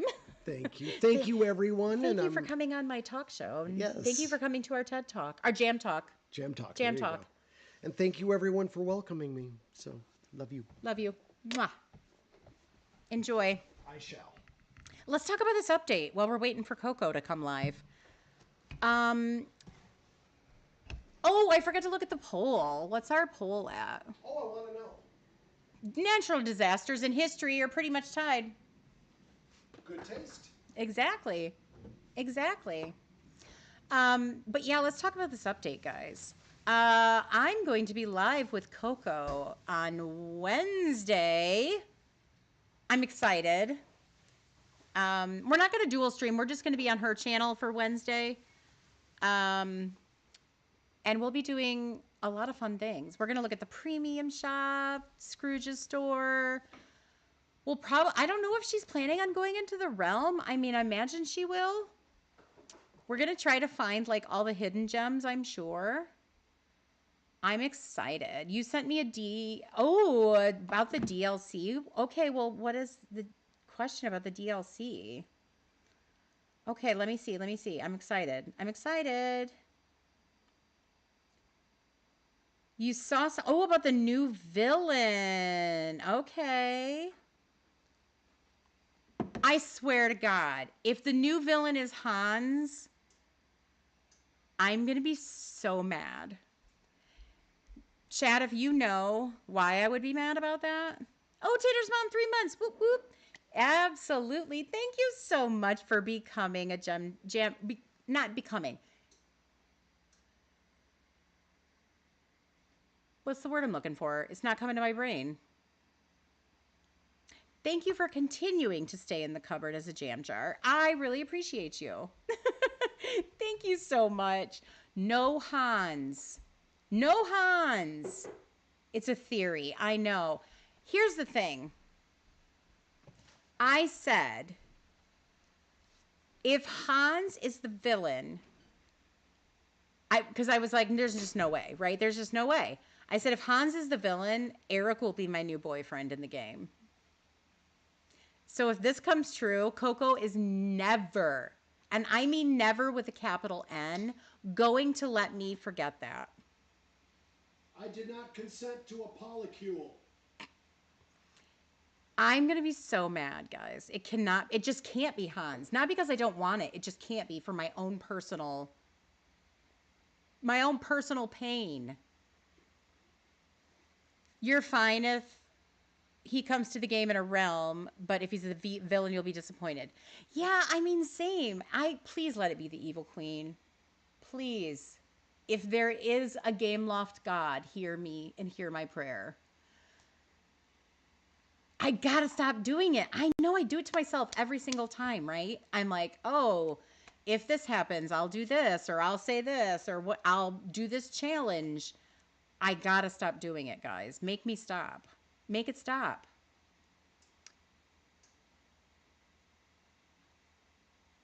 Oh, bye, Emily. Thank you so much. Hi, Dawn. Welcome back. Welcome back. Welcome back. Oh my gosh. I know. I just got to stop doing it. You want it to be Evil Queen or King Candy. Yeah, Lindsay, I agree with you on those two, actually. I'm okay with King Candy. And I think it would make sense from just the kind of things we've seen. The fact that the ranch is being run badly, the kind of like candy area we saw, it's got to be the Evil Queen. I hope so. I hope so. I mean, she's so epic, right? I do definitely want to do that. Next, you'll say he'll be in your. No, I'm not saying it. Nope, not doing it. You would rather it be Hans than King Candy. Okay, okay. Well, it can't be Hans. Please, no. No, please. Evil Queen manifestation. Yes, Evil Queen. No, they haven't said yet, Amanda. No, we're gonna find that out on October 15th. October 15th will be an epic duel stream between Coco and I. Not between us, we're not competing, but Coco and I will be dual streaming on the 15th. We're going to be sharing the trailer, the entire they're going to do the roadmap. They're going to talk about the DLC. They're going to do their character reveals. We're probably going to see some things in depth. We're going to watch that together. We're going to be talking about it. And if you know Coco and I, it'll be a long discussion. It'll be a lot of Coco pausing and us talking. Patch notes should be coming out hopefully tomorrow. Coco is about to go live and we're going to raid her. This is true. We are. As soon as I see it happen. Oh, she's live now. Let me get that set. You have to go to bed, Jen. No problem. Good night. Thank you so much for joining me, guys. Let me get this up and running so we can go raid Coco. So we can all say hi at least and leave a like for her stream. But I understand if you guys need to raid and run. I know we've been live for a while. Hot fixes, yes. I'm hoping for some hot fixes too, Sarah. Um, I'm not quite sure which ones I want. I definitely want to remove people from floating islands. So that's definitely one. Evil Queen is the one who says mirror, mirror. Yes, that is the Evil Queen. And we are getting Snow White. So, I mean, the fact that we had Maleficent and Sleeping Beauty, and I think, I think it makes a little bit of sense that they continue that trend. So I'm hopeful that we're going to be doing that. A time bending fix that you mean that we can time bend on like floating islands or maybe in the other DLC areas. That would be really nice. Free Donald Duck. I know, poor Carolyn. Donald Duck is stuck on her island. He is stuck. This is true. Let me see. Okay. I'm so glad you had a good time on the stream. I really am. I'm just getting us set up to go over to Coco here. By the way, I don't know if you saw my Milo clip that I did, guys. I literally clipped something from my live stream the other day. It's like an 18-second clip. And for some reason, that short like blew up on the internet last night. It was so funny. It has like over 1,000 views in one day. It's crazy. Absolutely crazy. And man, am I going to have to change the thumbnail on this stream now that we redid that. Holy moly. That's hilarious. Okay. Well, we're going to go over to Coco now. Make sure that you tell her that you got sent by Mr. and Mrs. Jam. We are all going over to Coco. Okay. Thank you guys so much for being here. I really appreciate all of you. Thank you so much again. And I will see you soon. And keep on dreaming. Bye.